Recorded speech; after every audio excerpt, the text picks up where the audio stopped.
I am Thomas Harrison. I am 70 years old, and I just buried Emily, my wife of 45 years.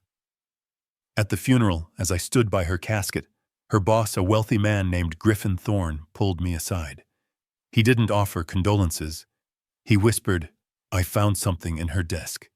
You need to come to my office. Immediately." I stared at him confused. He gripped my arm, his eyes intense. "And whatever you do," he hissed, "do not tell your son or your daughter-in-law. You could be in grave danger." I just nodded, my blood turning to ice. That night, my son Adam and his wife Beth handed me a stack of papers to sign, claiming it was what Mom wanted. I told them I needed to sleep on it. At 3 a.m., I slipped out of my own house like a thief. Before I continue this story and tell you what I discovered in that office, a secret so dark it made me realize my wife's death was not an accident. Let me know where you are watching from in the comments below. Hit that like button and subscribe if you have ever felt that the people closest to you were total strangers. The smell of lilies was suffocating. It clung to the air in the funeral parlor, thick and sweet, a smell I knew I would hate for the rest of my life. I stood by the open casket staring at Emily. My Emily. 45 years. It wasn't long enough. She looked like a stranger, her face waxy, and still her hands folded perfectly. The last time I held those hands, they were warm, desperately gripping mine in a sterile hospital room. Now they were just cold. I could hear the murmurs of sympathy behind me. Such a tragedy. She was so young. Poor Tom, what will he do now? I didn't turn around. I couldn't.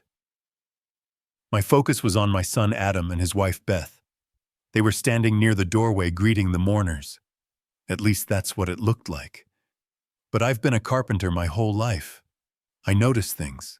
I notice when a joint doesn't fit right, when a foundation isn't level. And I noticed the way they kept glancing at me. Not with sympathy, not with shared grief. They looked at me with impatience. A cousin I hadn't seen in years stopped them, offering a long, tearful hug. This trapped them in the corner just within earshot. I tilted my head slightly, pretending to be lost in my grief.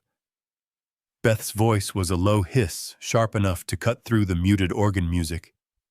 "He's been standing there like a statue for an hour," she whispered. Adam's reply was muffled. "It's fine. He's out of it." "He needs to be out of it," Beth insisted. "You have to make sure he signs those papers this week, Adam. Before the official will reading with the lawyer. It has to be done this week." My breath caught in my throat. Papers, what papers? Adam sighed. It was the sound of a man annoyed, not a son grieving his mother. "He's grieving Beth. He won't notice what he's signing. He's a clueless old man when it comes to this stuff. Just let me handle it." A clueless old man. The words hit me harder than a physical blow. This was my son, my Adam. I built my woodworking business, Harrison & Son Custom Carpentry, from nothing. I started in a drafty garage with my father's old hand tools. I worked 16-hour days, my hands cracked and bleeding, just so Adam could go to college, so he could have the white-collar life I never had. I taught him how to hold a hammer before he could even read. And when I retired 5 years ago, when Emily first started getting tired, I handed the management of our finances over to him. "You understand this new world, son," I told him. "You handle the investments. You handle the accounts." I trusted him. I trusted him with every penny I had ever earned. "What if he refuses?" Beth pushed. "He won't," Adam said, his voice cold. "He'll do whatever I tell him. He always does." The cousin finally moved on.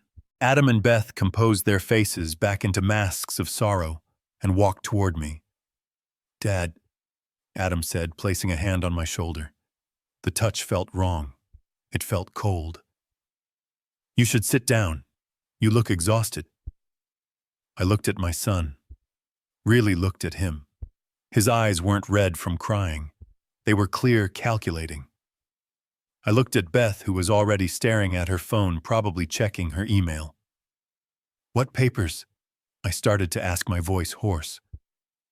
Beth looked up, startled like a cat caught stealing cream. "What, Tom? We can't hear you. What papers were you talking about?" A flash of panic crossed her face, but she recovered instantly. She put on her saddest face. "Oh, Dad," she said, using the name she only used when she wanted something.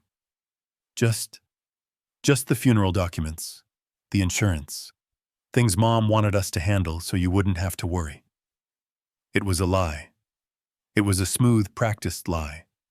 I knew it the way I knew the grain of a piece of oak just by touching it. My son, my only child, wasn't grieving his mother. He was planning something. I looked back at Emily in the casket, and for the first time a terrifying thought entered my mind. I remembered how fast she had declined, how the doctors were always confused by her symptoms. He's grieving, he won't notice. My God, what exactly wouldn't I notice? The drive home was a blur. I don't remember the car stopping. I don't remember walking up the path I'd laid myself 40 years ago. Suddenly, I was just standing in the entryway. The house was suffocatingly quiet. The silence was louder than all the weeping at the funeral home. This was the house Emily and I had built, not just with wood and nails, but with laughter, arguments, and 45 years of shared breaths. Now it was just an empty box. "Dad, you should go upstairs and lie down," Adam said, his voice soft, but it sounded fake now, like a poorly sanded piece of wood, painted to look like something it wasn't. Beth nodded, forcing a look of deep concern. "He's right, Tom. You're exhausted. We'll handle everything. We'll bring you some tea later." They would handle everything, just like they'd whispered at the funeral home. They wanted me out of the way. They wanted me sedated, grieving, clueless. I looked at the two of them, my son, the boy I'd taught to ride a bike, and his wife, the woman who smiled at every family dinner. They looked like strangers. "No," I said, my voice sounding rusty. "No, I'm fine right here." I lowered myself into my old recliner, the one Emily always complained about, but never let me throw away. The worn leather felt like the only real thing in the room. "Okay, Dad. Whatever you need," Adam said. He and Beth exchanged a look. I saw it. The flicker of annoyance. I was already veering off their script. They went into the kitchen, their voices dropping to the same conspiratorial whispers I'd heard at the parlor. I closed my eyes, trying to block out the image of Emily's still face, trying to make sense of Beth's words, before the official will reading. What were they so afraid the will would say? Emily and I had simple mirrored wills. Everything went to the surviving spouse. And when we were both gone, it split 50-50 between Adam and... Wait. No, that wasn't right. We hadn't updated those wills in 15 years before Adam married Beth. Before.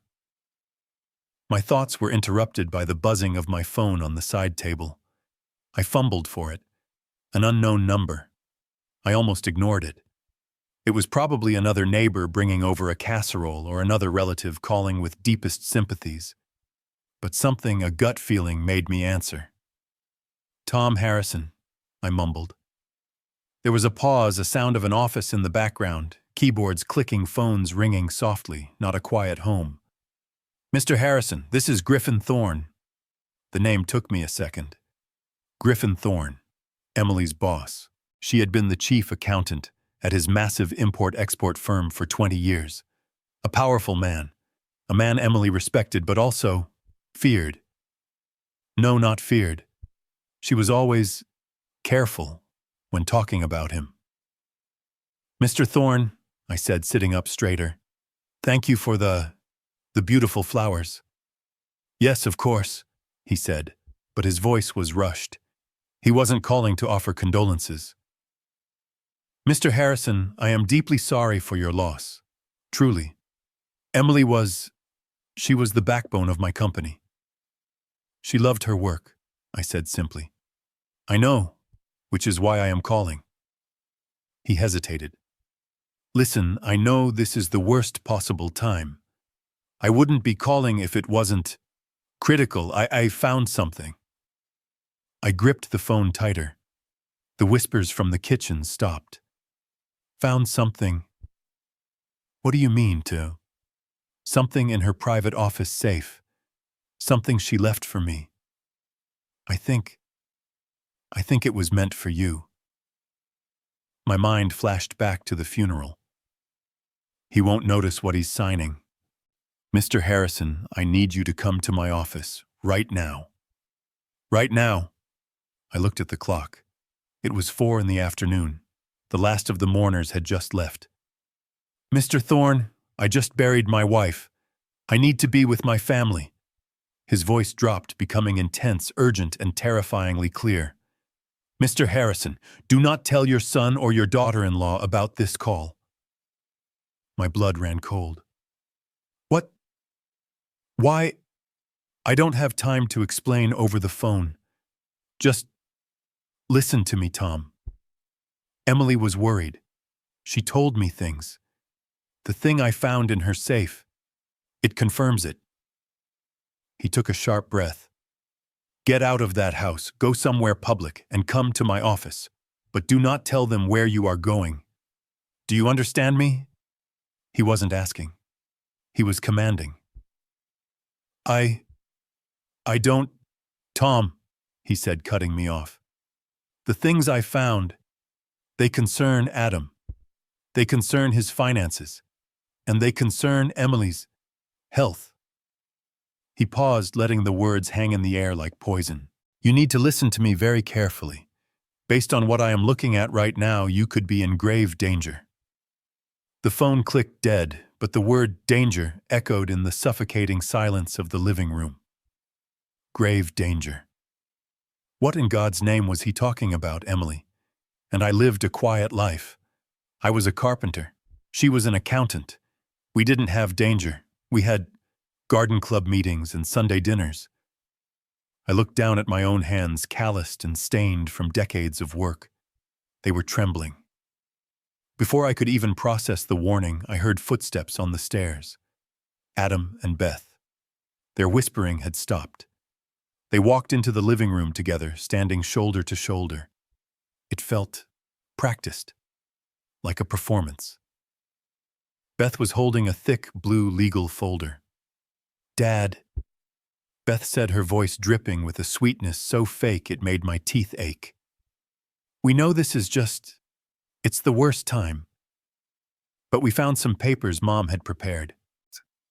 She sat on the ottoman in front of my recliner, leaning in close, placing her perfectly manicured hand on my knee. I instinctively wanted to pull away. She wanted us to handle everything, Dad. To take all the stress off your shoulders," she cooed, looking at me with wide, supposedly sympathetic eyes. Adam stood behind her arms, crossed like a silent enforcer. Beth opened the folder. "This is it's a power of attorney. It lets Adam and me manage the estate, pay the bills, handle the accounts, just like Mom wanted." She slid a paper toward me already marked with a bright yellow "Sign Here" sticker. My eyes scanned the document. Legal jargon I didn't understand. Full authority. Liquidate all assets. "Liquidate?" I asked, my voice barely a whisper. "It's just legal language, Dad," Adam said quickly from behind her. "It just makes things easier. And," Beth added, her voice impossibly gentle, "it includes the authorization to sell the house." The air left my lungs. Sell the house. I looked around the room, my eyes landing on the stone fireplace. I had hauled every single one of those river stones myself. I built that mantel with my own 2 hands from a piece of reclaimed oak Emily had found. Sell this house. I looked out the window at the rose garden, now dormant in the cold, but I could see it in full bloom, Emily's prize-winning pinks and reds. "This is our home." "It was Tom," Beth corrected gently, as if speaking to a child. "But it's too big for you now. All the upkeep, all the memories. Mom, Mom didn't want you to be burdened. She wanted you to move into a nice, simple condo. Something manageable. We've even been looking at a few lovely places over in... Your mother, I interrupted, my voice rising, never said one word to me about selling this house, not one. We were supposed to grow old here. The sweet mask on Beth's face cracked, just for a second, a flash of pure, cold annoyance. Adam stepped forward immediately, his tone sharp and impatient. Dad, you're forgetting, he said, not as a question, but as a statement. We did talk about this last month, when she was still in the hospital. I stared at him. No, we didn't. Yes, we did, Adam insisted.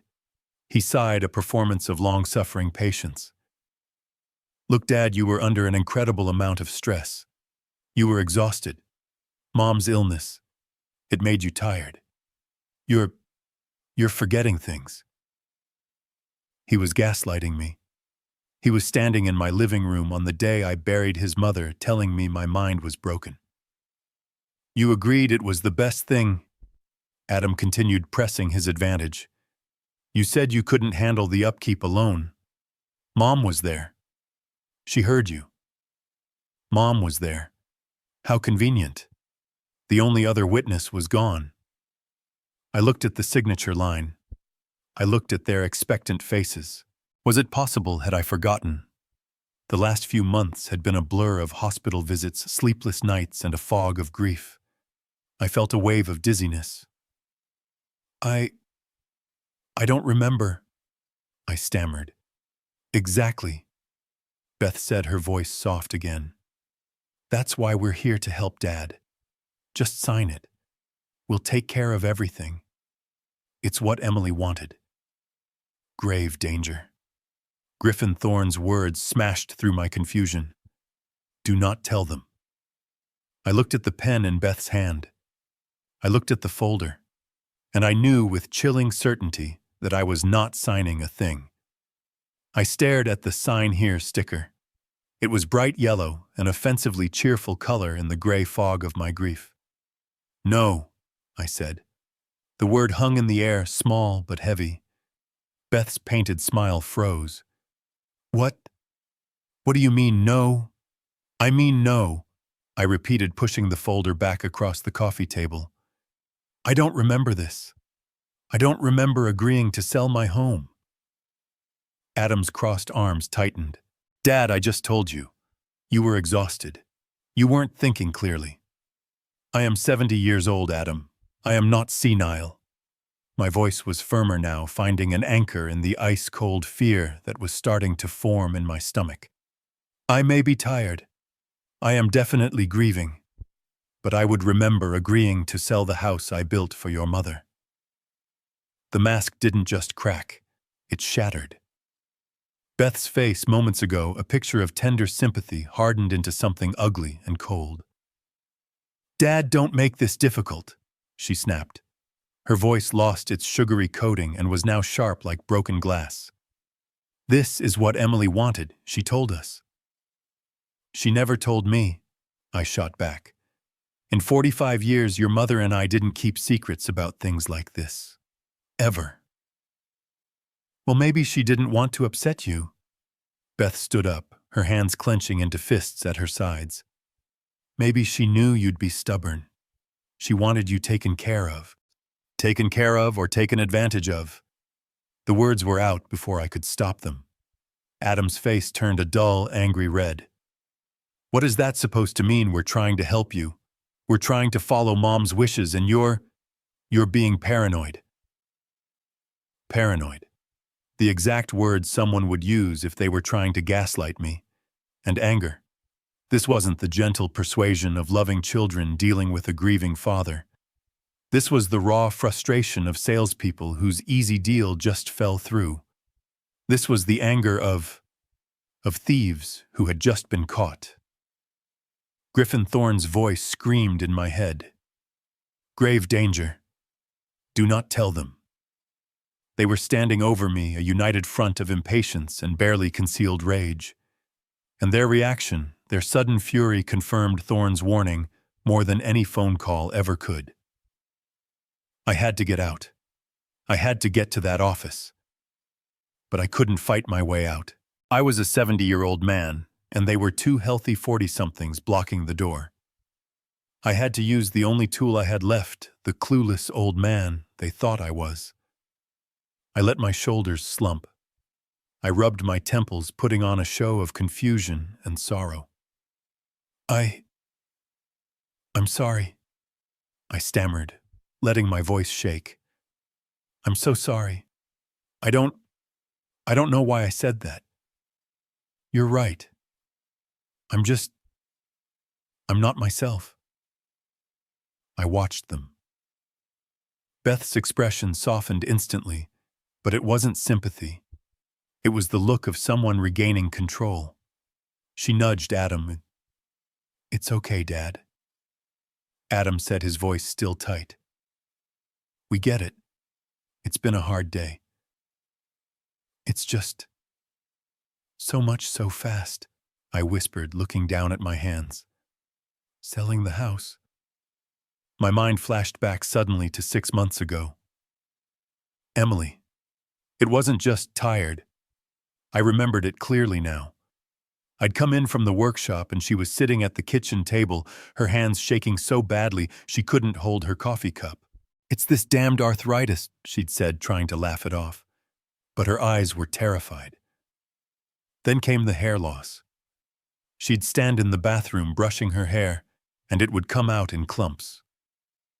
She started wearing scarves, then a wig. The doctor says it's just stress. She'd lie, but I could see the panic in her face every time she looked in the mirror. She was 69. She looked 80. The fatigue. It was bone deep. She couldn't walk to the rose garden without needing to sit down. The doctors ran tests, blood work, scans. We just can't pinpoint it, Tom, Dr. Evans had said, shrugging. All her markers are strange, but it's probably just complications of old age. Complications of old age. She had looked at me that night, her skin a pale gray color I'd never seen before. Tom, she'd whispered, I don't feel old. I feel poisoned. I had dismissed it as depression, as fear of her illness. Poisoned. My God. Dad. I snapped back to the present. Adam and Beth were watching me, their faces a perfect blend of staged concern. You're right, son, I said, my heart hammering against my ribs.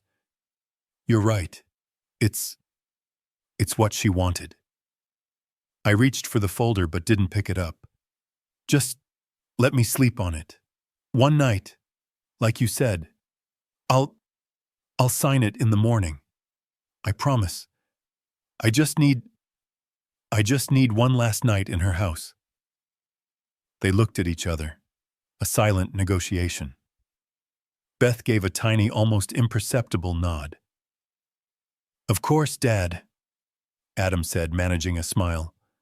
One more night. We'll come by for coffee first thing in the morning. Coffee. Griffin Thorne's voice, you could be in grave danger. No, I said a little too quickly. No. Beth's eyes narrowed. I mean, don't trouble yourselves. I think I'll go to the diner. Get out of the house for a bit. You too. You go home. Get some rest. You've done so much. I needed them gone. I needed to be alone so I could run. We can stay, Dad. We don't mind. Please, I begged, pouring every ounce of fake frailty I had into my voice. I need to be alone, with her memories. Please. It worked. Okay, Dad. If you're sure, Adam said. We'll be back tomorrow around 10 to check on you and handle the papers. Thank you, son. You're a good boy. The lie tasted like ash in my mouth. They left. I watched through the window as their car pulled out of the driveway. I waited exactly 30 seconds. Then I grabbed my coat, my wallet, and my keys. I didn't pack a bag. I didn't take a single thing. I just walked out the back door, leaving the lights on, and ran into the cold, dark street like a man half my age. I had to use every ounce of self-control I possessed, not to run after them, not to scream at them, not to demand they tell me what they did to their mother. But Griffin Thorne's voice was a steel barrier in my mind. You could be in grave danger. I listened until their car engine faded down the street. The house fell back into that terrible, heavy silence. But now the silence wasn't empty. It was filled with menace. Every shadow in the living room looked like a threat. The grandfather clock in the hall, the one Emily and I bought at an antique fair in Vermont, chimed 5 o'clock. Its familiar, comforting sound now seemed to be counting down the minutes I had left. I locked the front door. I bolted the back door. I walked through the house, my house feeling like a prisoner. I couldn't leave. Not yet. If they drove by, if they saw my truck gone, they would know. They would panic.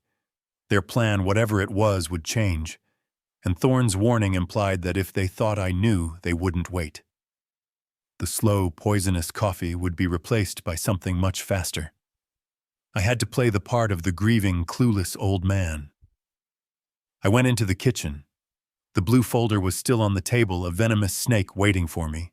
I picked it up, my hands shaking, and forced myself to read. It was exactly what Beth had said, a full, durable power of attorney. It gave Adam complete control over all my assets, my bank accounts, my medical decisions, and most importantly, the explicit right to sell the property. It was dated a month ago from the week Emily was in the hospital. I stared at the signature line for me. They expected me to sign it. And what had I supposedly signed in the hospital? I had signed so many forms: insurance, hospital admissions, treatment, consents. Had I signed this? No. I would remember. I would remember. The night was the longest of my life. I didn't turn on the lights. I sat in my recliner in the dark, my coat still on my keys in my pocket. Every creak of the old house made me jump. Was that them? Were they coming back? I heard them. Around 10 o'clock, I heard their muffled voices through the wall. They hadn't gone home. They were in the attached garage in the small apartment we had built above it for Adam when he was in college. They were staying here. They were watching me. My heart hammered. They hadn't trusted me. They were waiting to make sure I didn't leave. They were waiting for morning for my signature. I was trapped. I forced myself to be calm. I walked upstairs, making my steps heavy and slow like an exhausted old man. I went into my bedroom, our bedroom, and closed the door. I could hear their voices more clearly from the window that faced the garage. They were arguing. "Told you we should have just made him sign." Beth's sharp whisper cut through the night air. "He's broken, Beth. Just relax. He'll sign in the morning." "He's got nowhere to go," Adam's reply. I sat on the edge of the bed, my body rigid. I did not sleep. I watched the clock. 11 p.m., midnight, 1 a.m. The house was silent again. I waited. 2 a.m. My entire life had come down to this. A 70-year-old man, a widower, a father, now a fugitive in his own home. At 3:15 a.m., I decided it was time. If I waited any longer, I wouldn't have enough darkness. I took nothing. Not a picture. Not a change of clothes. Just my wallet and my phone. I eased the bedroom door open. Every old hinge seemed to scream. I held my breath. I crept down the hallway past Adam's old room, past the linen closet, where Emily kept the lavender soap I always loved. I went down the stairs, one agonizing step at a time, avoiding the third step from the bottom, the one I always promised Emily I would fix, because it creaked. I didn't go to the front door or the back door. They would be watching those. I went to the basement. The air was cold and damp, smelling of earth and old paint. I navigated in the dark, my hands brushing against my old tools, my workbench. I went to the small square window at the very back, the one half buried by Emily's overgrown hydrangeas. I hadn't opened it in 20 years. The metal latch was rusted shut. I fumbled in the dark for a screwdriver, my fingers finding one by feel. I jammed it into the lock, pushing with all my strength. The rust flaked, but it wouldn't budge. Danger. Thorne's voice. I pushed harder. A loud crack as the old latch snapped. I froze. Silence. I waited 1 minute. 2. No sound from above. I wrestled the window open. It was a small opening meant for ventilation, not escape. I pushed my head and shoulders through, scraping my back on the rough concrete. I tumbled out into the wet hydrangeas, the cold mud soaking my knees. I was out. I didn't run. I crouched low, staying in the shadows of the hedges moving along the side of my own house. I didn't look back. I just kept moving block after block until I was sure no one could see me. The air was frigid. It bit at my face, but I barely felt it. I walked for what felt like an heading downtown. The city was asleep. It was just me and the hum of the distant highway. Finally, I reached the 24-hour bus depot. The fluorescent lights were harsh, illuminating a few lost souls sleeping on the benches. I ignored them and went straight to the taxi stand outside. A single cab was idling.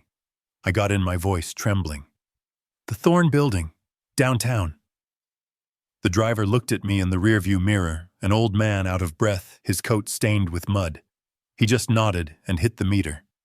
As the taxi pulled away, I finally looked back, and I realized I had no home to return to. The taxi pulled up to a tower of black glass that seemed to pierce the pre-dawn sky. The street was dead quiet, littered with yesterday's trash blowing in the cold wind. This was the financial district, a place I only ever drove through, never to. The Thorne Building. The driver looked at me in the rearview mirror again, probably wondering what a muddy 70-year-old man was doing here at 4 a.m. I paid him with the cash I had in my wallet, my hands shaking slightly as I pulled out the bills. I stepped out onto the polished granite sidewalk. The lobby lights were dimmed, but I could see a single figure standing inside, silhouetted against the dim glow of a security desk. As I approached, the glass doors slid open with a quiet, expensive whoosh.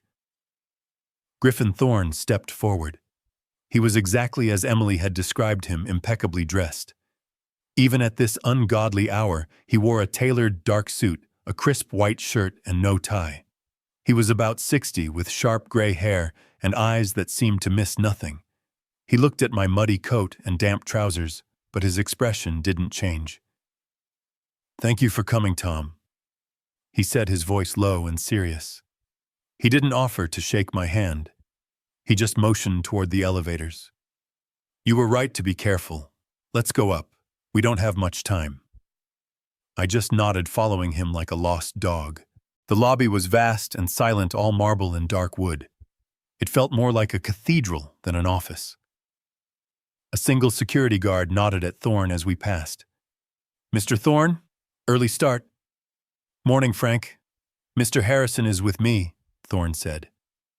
The guard's eyes flicked to me, taking in my appearance, but he said nothing. We rode the elevator in silence.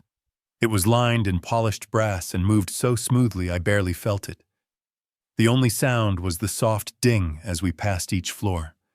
I caught my reflection in the brass. I looked wild. My white hair was sticking up my face, pale with exhaustion, my eyes wide with a fear I couldn't hide. Beside me, Griffin Thorne looked like he was about to step into a boardroom meeting, not uncover a conspiracy at 4 a.m. The doors opened directly into a reception area. It was dark save for the blue glow of computer monitors sleeping on empty desks. Thorne didn't turn on the lights. He led me through a set of double doors into a corner office that was bigger than my entire downstairs. One whole wall was glass, offering a stunning, glittering view of the city waking up far below. Thorne walked straight to a bar built into a mahogany wall. He didn't ask. He just poured 2 fingers of amber liquid into 2 heavy crystal glasses. He handed one to me. "Drink it," he said. It wasn't a suggestion. I took a sip. It was Scotch expensive, and it burned all the way down a fire that momentarily pushed back the cold fear. I drank the whole thing in one gulp. Thorne watched me, then nodded, taking a small sip from his own glass. I considered Emily family, Tom, he said, his voice softer now. He walked over to the glass wall, looking out at the city lights. She started with me 20 years ago. The company was half the size it is now. She wasn't just my chief accountant. She was my conscience. He turned to face me. Emily Harrison was the most honest, meticulous, and morally unshakable person I have ever known. If she said a penny was out of place, it was out of place. If she said something was wrong, it was wrong. My heart ached hearing him talk about her like that. She respected you, Mr. Thorne. She loved her job. She did, he agreed. Which is why I knew something was terribly wrong about 6 months ago. He motioned for me to sit on a long black leather sofa. I sat on the edge, my muddy coat feeling like a sacrilege on the expensive furniture. She started making mistakes. Thorne continued, pacing slowly. Small things at first. Transposed numbers. Forgetting meetings. Things Emily never did. I called her in.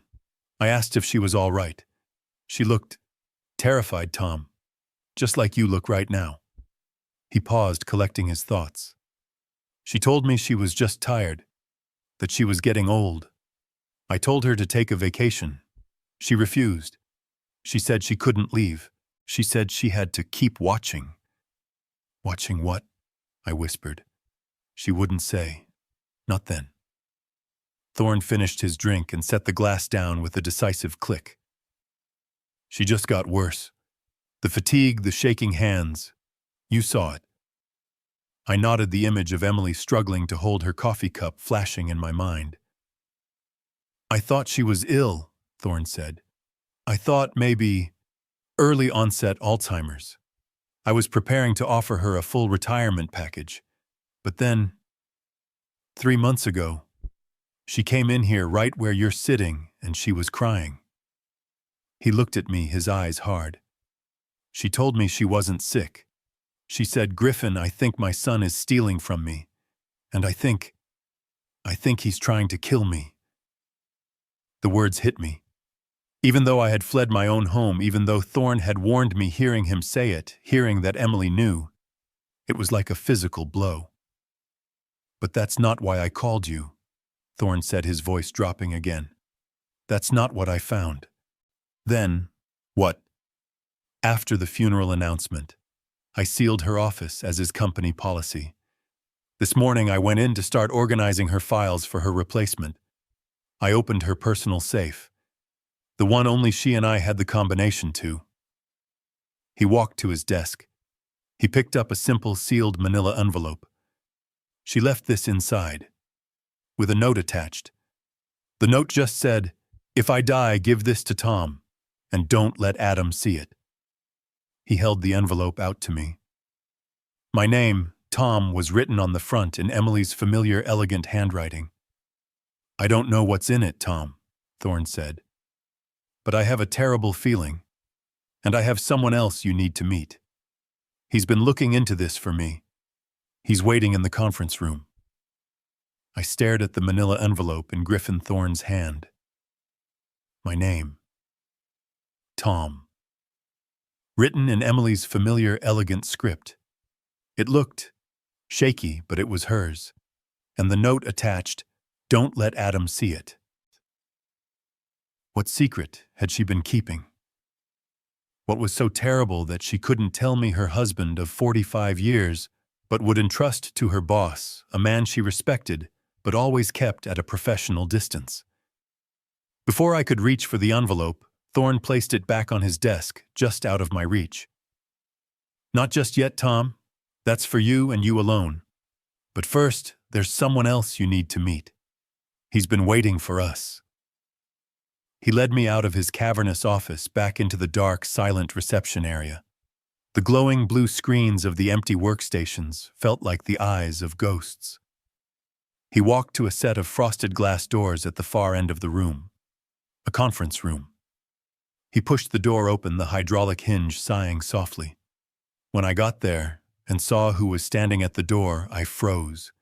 He was standing by the floor-to-ceiling window, a dark shape against the glittering, cold skyline of the city. He wasn't looking at the view. He was looking at us as we entered. He was nothing like Griffin Thorne. Where Thorne was polished, expensive, and controlled, this man was rough. He was maybe 50, wearing a worn black leather jacket that looked like it had seen too many long nights, and faded jeans. His face was all sharp angles and 5 o'clock shadow, and his eyes were dark, sharp, and serious. They looked at me and I felt instantly naked, like he was cataloging every detail. My muddy coat, my trembling hands, my 70 years of fear. He looked like the kind of man who lives in the shadows, the kind of man I'd cross the street to avoid. "Tom, but," Griffin Thorne said, closing the heavy door behind us. The soft click of the latch echoed in the sterile room. "This is Rick Sanchez. He's a private investigator." The words didn't compute. Private investigator. My confusion, which had been a cold fog, instantly morphed into a hot, bright flush of anger. A private investigator? I looked from Thorne to this rough-looking stranger and back again. What the hell is this, Thorne? What's going on? Why is he here? Thorne took a deep breath. "Tom, please, sit down. What I'm about to tell you is difficult."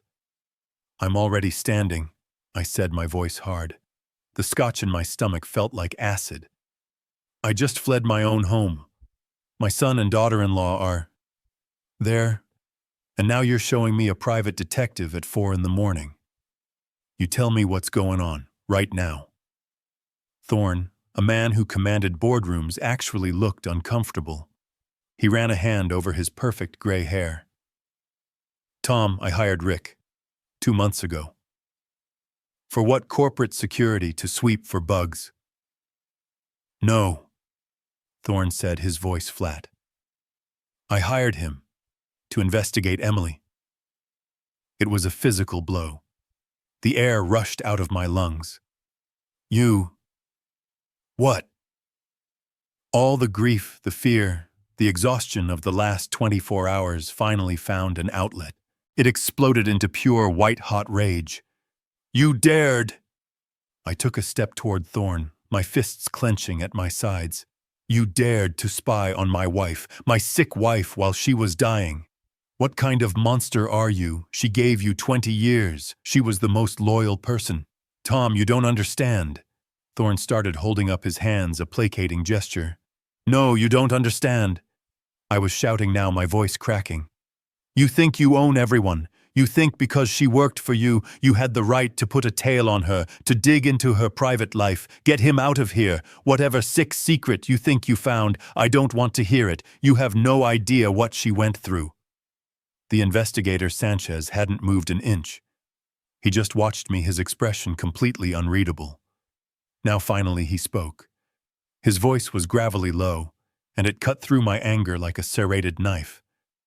"He's right, Mr. Harrison. You don't understand." "You stay out of this," I snarled, turning on him. Sanchez took a step forward out of the shadows, ignoring my threat. "I wasn't spying on your wife, sir. I was working for her." I stopped. My mouth was open. My fist was still clenched. The rage evaporated, replaced by a cold, dizzying, impossible confusion. What did you say?" "Griffin Thorne didn't hire me to investigate Emily," Rick Sanchez said, his dark eyes looking straight into mine, holding my gaze. "He hired me because Emily requested it." He paused, letting the impossible weight of that statement settle in the cold, dark room. "Your wife, Mr. Harrison. She was the client." My mind just stopped. The anger that had been boiling inside me evaporated, replaced by a cold, dizzying void. "Emily was the client," I whispered, staring at the hard, impassive face of the investigator. What? What are you talking about?" "That's impossible. She would have told me. We didn't keep secrets." Rick Sanchez didn't blink. He just stared at me with those dark, unreadable eyes. Mr. Harrison, 3 months ago, your wife requested a private meeting with Mr. Thorne. She came here to this room. She was terrified. She told him she believed she was seriously ill, but that she didn't trust her doctors. Didn't trust Dr. Evans, I said, shaking my head. He's been our family doctor for 20 years. Why? Griffin Thorne stepped forward again, taking over. His voice was low and grave. Because the symptoms didn't add up, Tom. Emily was an accountant. She lived by numbers. Her entire world was about things making sense. And her illness didn't make sense to her. She told me she felt managed. He paused, letting the strange cold word hang in the air. And she told me she knew who was behind it. She said she suspected your son. Adam. The word came out as a croak. Adam, no. No, he loved his mother. He wouldn't. She told me, Thorne said, his voice hard as steel, that Adam is desperate for money. My stomach tightened. I knew Adam had some credit card debt. He'd been struggling a bit, but desperate. She told me, Thorne continued, that Adam had approached her at her office 3 separate times demanding she give him access to the company's retirement funds. He wanted a loan from the employee 401k accounts. This was a new, sickening shock. Adam, trying to steal from Thorne Emily, was the gatekeeper of that money. She managed payroll investments, the company's lifeblood. He asked her to steal for him. He called it an advance. She called it felony theft, Thorne said flatly. She refused. She told him if he ever asked again, she would report him to me and to the police. That was the last time they spoke, about 3 months ago. And that Tom is when her illness started to get rapidly worse. The pieces were clicking into place with a horrifying metallic sound. Adam's impatience at the funeral. Beth's lies. The papers. They weren't just grieving children. They were... What were they? I must have looked like I was going to collapse because Thorne grabbed my arm. His grip was surprisingly strong. Tom, that's not all, she said. That's not the worst part. She gave me a direct instruction, a contingency plan. Her voice was shaking, but her eyes were cold. I will never forget the look in her eyes. She looked me dead in the face and said, Griffin, if anything happens to me, if I die suddenly, I want you to check Adam and Beth. Use your resources. Don't let them get away with it. I stared at him, my mind reeling. Check them for what for? For stealing? No, Thorne said, shaking his head. She suspected more, but even I thought she was being paranoid, until she added one more thing. Thorne leaned in, his voice dropping to a whisper that chilled me to the core, a whisper that I will hear in my nightmares for the rest of my life. She looked at the door as if she was afraid someone was listening even here in my office, and she whispered, and for God's sake, check Tom's coffee. Check Tom's coffee. I stumbled back, my legs giving out, and I collapsed onto the black leather sofa. The room tilted. My coffee. My coffee. Every morning. For 45 years, Emily had made my coffee. But no, not for the last 6 months. Not since she got sick. My mind flashed back an agonizing, crystal-clear image. Emily in her bathrobe, her hands shaking so badly she couldn't hold the kettle. Beth. Beth smiling, taking the kettle from her mother-in-law's trembling grip. I'll handle it, Mom, she'd said. Her voice full of that fake, sweet concern. You just rest. I'll take care of Dad. I'll bring you both your coffee. She brought me my coffee. Every morning. Here you go, Dad. Just the way you like it. I thought about the fatigue, the aches in my joints that I had blamed on my 70 years, the mental fog, the dizziness. I thought it was grief. I thought it was the stress of watching my wife die. Oh my God, I whispered the words tearing from my throat. Oh my God. She knew. Emily knew she wasn't just sick. Rick Sanchez, who had been silent this whole time, finally spoke again. His voice was flat and cold, stating a fact, not a theory. No, Mr. Harrison, he said. She wasn't sick. We believe she was being poisoned. He paused, letting me feel the full weight of it before he delivered the final devastating blow. And we believe, so are you. My coffee. The words slammed into me, knocking the breath from my lungs. It wasn't a question. It was an accusation. My coffee. The ritual that started my day. The one thing I'd clung to as the world fell apart. My mind raced backwards, stumbling over the last 6 months. Emily had always been the first one up. For 45 years, I'd woken up to the smell of her dark roast filling the house. It was the smell of safety. It was the smell of home. But she hadn't made the coffee. Not for a long time. As her illness progressed, as the shaking in her hands got worse, Beth had stepped in. It happened so gradually, I hadn't even noticed. Oh, Dad, let me get that. You just sit with Mom. Here you go, Tom, fresh and hot. Just how you like it. You need to keep your strength up. Her kindness. Her constant hovering, suffocating kindness. And I had been tired. A bone-deep exhaustion that felt nothing like the physical fatigue from my workshop.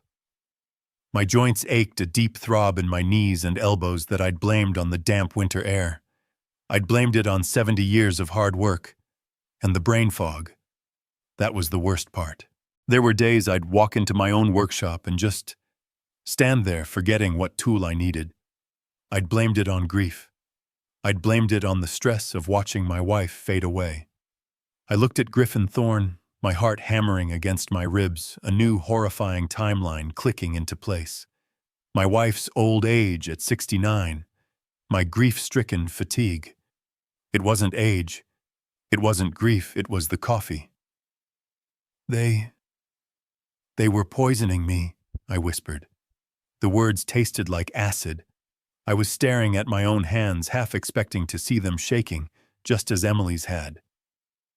We believe so, Rick Sanchez said, his voice flat, devoid of any emotion. But how?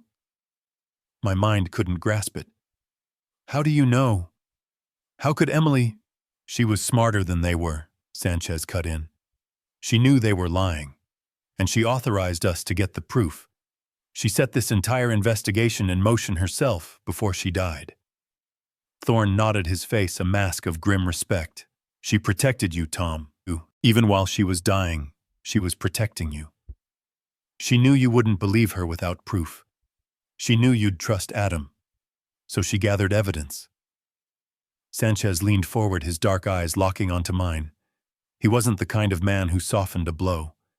He just delivered it.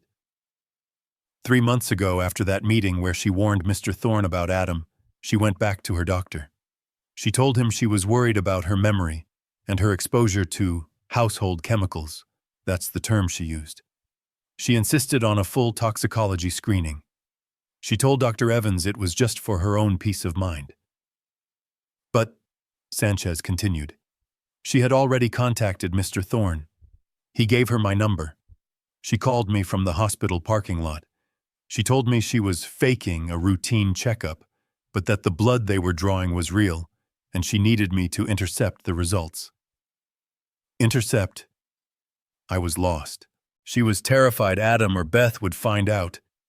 Thorne explained, his voice tight with anger. She was worried they had access to her medical records, that they might try to silence Dr. Evans or change the results. So I intercepted the report, Sanchez said. It was sent directly to a secure P.O. box. We had our first piece of proof, but that only proved she was being poisoned. It didn't prove who was doing it. And it didn't help you. I was still stuck. But my coffee. How did you get my coffee? That, Sanchez said, and for the first time a flicker of something, maybe admiration, crossed his hard face. That was Emily. That was all her. She knew they were poisoning you too. She saw you declining. She knew it was the coffee Beth made you every single morning. She just had to get us a sample without them knowing. He paused, letting me absorb the sheer cold brilliance of my dying wife. Last week, the day she went into the hospital for the last time, she knew she wasn't coming home. She called Beth from her bed. She asked her to bring her a thermos of that good coffee Beth always made for you, Tom. She said the hospital coffee was swill, and she just wanted one last taste of home. My God. I had to grip the arms of the sofa to keep from falling. Beth brought it, Sanchez said, his voice a low growl. She probably thought your wife was too sick to notice the taste, or maybe she was trying to speed things along. We'll never know. But Emily didn't drink it. She told the nurse it was too cold and asked her to set it aside. The moment Beth left that hospital room, Emily called Mr. Thorne. Mr. Thorne called me. I walked into that hospital, retrieved the sealed thermos from the nurse's station, and sent it straight to the lab. I couldn't breathe. I buried my face in my trembling hands. The image of Emily, frail and skeletal, in that sterile white room surrounded by beeping machines. She was still fighting. Not for herself. She knew it was too late for her. She was fighting for me. She wasn't just a victim. She was a warrior. She saved my life. I choked out, the tears finally coming hot and agonizing. She did, Thorne said, his voice thick. She used the very last of her strength to give us the weapons we needed. Rick Sanchez clicked open the latches on a hard-shell briefcase. The sound was loud in the silent pre-dawn office. He pulled out his laptop and a set of bound documents. He placed them on the glass table in front of me. And now, Mr. Harrison, he said, turning the laptop screen to face me. You need to see exactly what we found in that coffee. Rick Sanchez didn't say another word. He just turned the laptop around to face me. The screen glowed in the dark conference room, casting a sick blue light on our faces. What is that? I whispered. Outside surveillance, Sanchez said, his voice flat. He hit the spacebar. The video was grainy, stamped with a date from 3 weeks ago. It was the street outside my house, filmed from a parked car. I saw Beth's SUV pull up, not into our driveway, but half a block down in an alley. She parked and cut the lights. She was looking around, nervous. My heart was pounding. What was she doing? A figure emerged from the shadows between two buildings. A man in a dark hoodie. He was impossible to identify. He walked up to her passenger side window. She rolled it down. I watched my stomach twisting as she handed him a wad of cash. He, in return, passed her a small white paper packet, no bigger than a sugar packet. The exchange was over in 3 seconds. He melted back into the shadows. Beth immediately put the car in gear and drove away. What is that? I asked, my voice hoarse. Is that drugs? Was she buying drugs? Griffin Thorne, who was watching over my shoulder, let out a slow, pained breath. Worse, Sanchez said. He didn't elaborate. He just closed the video file and opened another. This, he said, is from inside your kitchen, from the ventilation grate above your stove. You put a camera in my house? The feeling of violation was overwhelming. Emily authorized it, Sanchez said, cutting off my protest. She told us to. She said Beth always hummed when she was in the kitchen, and it drove her crazy. She knew exactly where the loose vent cover was. She drew us a map. He pressed play. I was looking at my own kitchen. My God. It was my kitchen.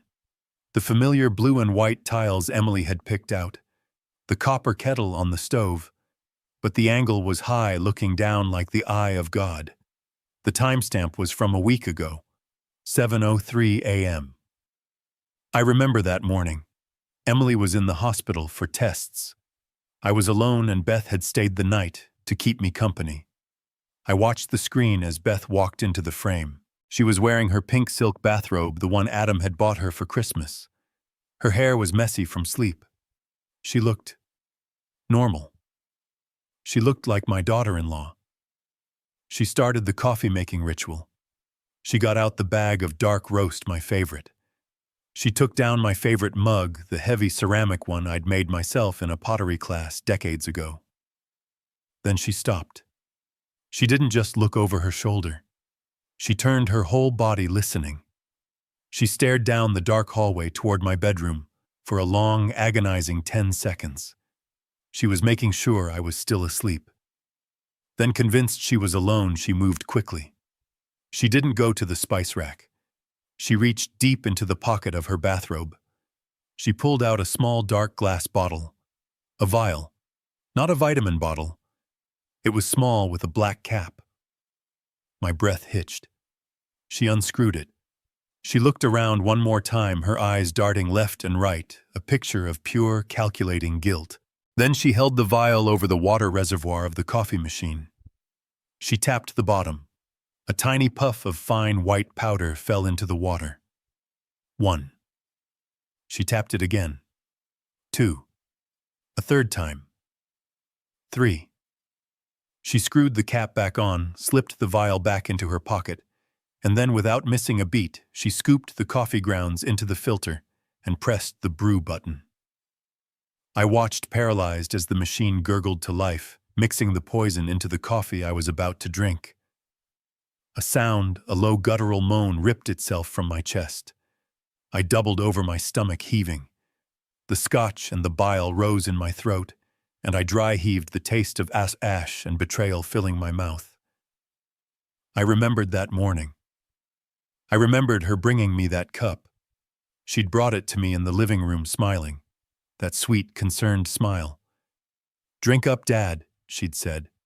"It's a cold one today. This will warm you up." I had drunk it all. Every last drop. Sanchez didn't move. He didn't offer comfort. He just hit the spacebar, pausing the video on a perfect, clear, horrifying close-up of Beth's face, her eyes narrowed in concentration as she held the vial.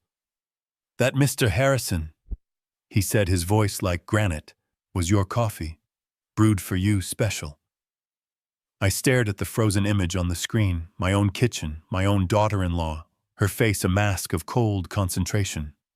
The vial in her hand. The white powder falling into my coffee. I drank it. I whispered, my hand instinctively going to my stomach. That morning, I drank all of it. Rick Sanchez closed the laptop. The click of the lid closing was as final as a coffin shutting. "Yes, you did," he said, his voice cold. "And the morning before that, and probably every morning for the last 6 months. He didn't offer sympathy. He was a man who dealt in facts, and he was just getting started. He reached into his hard-shell briefcase and pulled out 2 bound documents. They looked official, sterile, like something from a hospital or a police lab. He slid the first one across the glass table. "Report number 1, he said. "This is the full toxicology analysis from the blood sample Emily gave us. The one she said was for a routine checkup." I stared at the cover page. It was full of numbers and chemical names that meant nothing to me. What is it?" "It's her death warrant," Rick said flatly. He flipped to the summary page and pointed a blunt finger at a specific line. "Your wife's blood contained levels of arsenic and warfarin. That's a powerful blood thinner that were, and I quote, incompatible with life." Incompatible? 10 times the lethal level. Griffin Thorne clarified, his voice a low, furious growl. He had read this before. He knew what it said. 10 times? I looked at them confused. But if it was that high, why did it take so long? Why wasn't it instant? "Because that's the genius of it," Rick said, his voice tinged with a cold, professional respect for the cruelty of the act. "It wasn't one massive dose. That would be messy, obvious. It would have triggered an immediate autopsy, a police investigation. No. This was a slow, steady build-up. They were feeding it to her Tom. A little bit at a time, probably in her food, her tea for months. He pointed to the report again. These levels didn't just appear. They accumulated. The arsenic caused the nerve damage, the fatigue, the hair loss. My mind flashed back to Emily in the bathroom, staring at the clumps of her beautiful silver hair in the brush, her face crumbling in despair. And the warfarin, Rick continued. It thinned her blood. It made her weak. It put an impossible strain on her heart. The doctor, Dr. Evans, I stammered. He said it was congestive heart failure, complications of old age. It was heart failure, Rick said. But it wasn't old age. It was induced. They put her heart under so much chemical stress that it simply gave out. They didn't have to put a pillow over her face. They just let the poison do the work. Her death was not natural, Mr. Harrison. It wasn't an illness. It was a homicide. A slow patient and deliberate murder. The word, murder. I had thought in my darkest moments that maybe they had neglected her, stolen from her. But this was a new, unthinkable circle of hell. My son, my daughter-in-law, they had murdered my wife. I felt a coldness spread from my chest outward, a numbness that was almost a relief from the pain. But Rick Sanchez wasn't finished. He let the word murder hang in the air for a beat, and then he slid the second identical-looking folder across the table. It landed with a soft, final thud in front of me. Report number 2, he said. I didn't need to ask. I knew what it was. This, he said, tapping the cover, is the lab analysis of the coffee from that thermos. The coffee Beth brewed for you. Your coffee. I couldn't bring myself to open it. I just stared at the cover. It shows the exact same chemical signature, Rick said, his voice like a judge's gavel. Arsenic and warfarin, the same unholy cocktail they gave your wife. He leaned in, and for the first time his voice was not just cold, it was angry. The concentration is lower, of course. A chronic dose, not an acute one. Not meant to kill you in a week. Meant to kill you in a year. Meant to be invisible. He pointed at me, at my shaking hands, at my pale, tired face. The fatigue you're feeling, Mr. Harrison. The brain fog you've been blaming on grief. The aches in your joints you think are just 70 years of carpentry. It's not. It's this. It's the poison. You've been drinking it every single morning. They are slowly killing you too. I looked at Thorne. He looked at me, his face a mask of pity and rage. The pieces all slammed together. The whispers at the funeral. The power of attorney. The lie about selling the house. The danger. They hadn't just murdered my wife. They were murdering me. And in the morning, in just a few short hours, they were coming back to my house. They were coming back expecting me to be that clueless old man. They were coming back to finish the job. Rick Sanchez leaned back, the 2 lab reports sitting on the glass table between us like a death sentence. The video of Beth poisoning my coffee was still burned into my retinas. And Tom? Rick said, his voice flat, but his eyes locking onto mine with an intensity that pinned me to my seat. Based on the evidence, the video of Beth with her vitamins, the lies from your son, and this report, it's not a guess. It's a conclusion. He let the silence stretch, forcing me to absorb the full weight of it. You are next. It wasn't a warning. It was a simple statement of fact. The floor didn't just tilt. It fell away. The glittering city skyline outside the window blurred into a smear of painful, mocking lights. I tried to speak, but my throat closed. A high-pitched ringing filled my ears. I wasn't just a grieving widower. I was a target. I collapsed. I didn't faint, but my body just gave out. I slumped sideways on the expensive leather sofa, the world spinning. The scotch I'd drunk earlier roiled in my stomach. 45 years. 45 years of my life didn't just flash before my eyes. They rearranged themselves into a new grotesque pattern. Every memory was now a lie. Every "I love you, Dad" from Adam. Every "You're the best, Tom" from Beth. Every family dinner, every Christmas morning, every shared moment of joy or sorrow. Was it all a performance, my son? My Adam? He wasn't just greedy. He wasn't just disrespectful. He was a monster. A cold, patient monster who had watched his mother wither and die.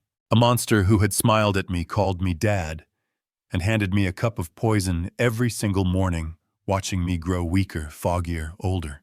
My fatigue, my aching joints, my grief. I had been mourning my wife while her killers were living under my roof, comforting me and slowly, calmly ending my life, too. No. I choked out the word, tearing from my chest, in a sound that was half sob, half scream. No! No! My son! He couldn't! He couldn't! He could, Tom. And he did. Griffin Thorne's voice cut through my despair, sharp and angry. He sat down in the chair opposite me, leaning forward, forcing me to look at him. "You're not seeing it," he said, his voice a low growl. "You're still seeing the boy you taught to ride a bike. You need to see the man he became. You need to see the motive." "Motive?" I was rambling. "What motive? We gave him everything." "That's exactly it, Tom. You gave him everything, and it wasn't enough." Thorne slammed his hand on the glass table, making the crystal tumblers jump. "He's in debt, deep." "What, no? He just had some credit card." "Credit cards?" Thorne laughed, a bitter, ugly sound. "Try $2 million in gambling debts. Illegal markers. He owes people who don't send polite letters, Tom. People who break legs." Rick Sanchez spoke up. "We pulled his financials. He's been siphoning money from your retirement accounts for 5 years. The ones you gave him to manage. He's been forging your signature, taking out loans in your name. He's bled you dry." I stared at him, numb. I'm broke." "Worse than broke," Thorne said. "You're in debt. But he is the one who owes the sharks. He was desperate. He needed a massive, fast payout. And he saw one." He pointed a finger at me. "He saw you, and he saw Emily." The pieces slammed together with the force of a car crash. They wanted the house," I whispered. "The house," Thorne confirmed, ticking the items off on his fingers. "Your entire savings, which Adam had already stolen and needed to cover up. And Emily's life insurance policy." "Her insurance?" "Yes, Tom. As my chief accountant, Emily had a substantial policy through the company, a policy that named you as the sole beneficiary. But if you also died, it would all go to their next of kin, your son, Adam." It was a perfect, diabolical plan. Kill Emily slowly, making it look like a natural death. Poison me at the same time, making my decline look like grief and old age. Then, on the day of her funeral, get the grieving, clueless old man to sign a power of attorney. Once they had legal control, they could finish me off with the coffee, sell the house, cash the policy, and pay off their debts. They would be rich, and we would just be a tragic story. I looked at Thorne, the full horror of it finally settling on me. She knew," I said, my voice breaking. "Emily. She knew they were doing it. And she tried to warn you." "Yes," Thorne said, his voice thick with an emotion I couldn't place. "She saved my life," I whispered. "That thermos of coffee. She knew she was dying, but she used her last act on this earth to get that thermos to you, to save me." "Yes, Tom," Griffin said, his own eyes glistening. "She saved your life." A new feeling pushed through the grief. It was hot and sharp. It was rage. A pure cold, 70-year-old rage. "They're coming back," I said, my voice suddenly clear. Rick Sanchez nodded. "At 10 a.m., you told them 10 a.m. "They're coming back for my signature," I said, my hands clenching. "They're coming back to kill me." I looked from Rick Sanchez to Griffin Thorne. The cold, sterile air of the conference room felt like it was shrinking, squeezing the breath from my lungs. "What do I do?" I finally asked. The voice that came out was thin, reedy, the voice of an old man. We have the proof. We have the video. We have the lab reports. We call the police. We have them arrested." "It's not enough," Rick Sanchez said immediately. "What do you mean, not enough?" Thorne shot back, his own voice tight with anger. "It's murder. It's attempted murder. We have them on camera." Rick shook his head, his expression grim. "We have a video of Beth putting an unknown substance into a coffee machine. We have a lab report of a thermos Emily gave us that has poison in it. We have a toxicology report from 3 months ago. A good lawyer, and with the money they're trying to steal, they'll have the best will rip that to shreds." He leaned forward, ticking the points off on his fingers. "The lawyer will say Beth was adding a health supplement, a homeopathic powder. They'll say the thermos was contaminated after Emily got it. They'll argue the toxicology report is circumstantial. They'll say Emily died of heart failure just like the doctor said. They'll create reasonable doubt. They'll get bail. And then they'll disappear, or worse, they'll come back to finish the job. And this time they won't use coffee." He let that sink in. The image of Adam and Beth out on the street knowing I knew. It was a death sentence. "So what?" I felt the hopelessness returning, a heavy wet blanket. "We do nothing. We let them get away with it." "No," Rick said. "We don't do nothing. We end this. Today. The police are already involved, Tom. I brought them the lab reports yesterday. They're on standby. They're just as angry as we are. But they need the final piece. They need the irrefutable link, the one thing no lawyer can argue away." "What link?" "They need to catch them in the act," Rick said, his voice dropping. "They need to witness Beth or Adam or both of them administering the poison. They need to seize that specific cup of coffee and the vial it came from at the same time. They need the chain of custody to be perfect. No doubts. No health supplement arguments. Just the act, the poison, and the arrest all in one clean motion." I stared at him, my mind slowly, horribly connecting the dots. I saw where this was going. It was Griffin Thorne who said it out loud, his voice horrified. "My God, you can't be serious. You're not suggesting, Tom, he wants you to go back." "Go back?" I shot to my feet, the chair scraping loudly against the floor. The room swayed. "Go back in there. Are you insane? They are trying to kill me. They are expecting me at 10 o'clock this morning. They are waiting with a cup of poison. What if they suspect something? What if they realize I'm not grieving properly? They'll use a pillow, a knife. I won't." I was hyperventilating, backing away toward the door. The escape from my house, the adrenaline, the terror. It all came crashing down on me. I was a 70-year-old man, not a spy. "Tom, listen to me." Thorne grabbed my shoulders. His grip was like a steel vice. "Listen, this is the only way, for Emily. This is the only way to guarantee they pay for what they did to her. For Emily." The words cut through the panic like a bolt of lightning. He was right. This wasn't just about saving my life anymore. This was about justice for my wife. My Emily. She had used her last dying breath to set this in motion, to give me this chance. She had been a warrior. I couldn't be a coward. I stopped struggling. I took a shaky breath. I looked past Thorne at Rick. "How?" I whispered. Rick was already moving. He was in his element. This was his world, not mine. "It's just for one day, Tom. Just a few hours. But you have to be the best damn actor of your life. You have to go back there and be the clueless, grieving old man they expect. You have to be broken. You have to be manageable. They're in the apartment over the garage. I stammered, the words tumbling out. They're watching the house. They'll see me. Good, Rick said. That means they're contained. We know where they are. Here's the plan.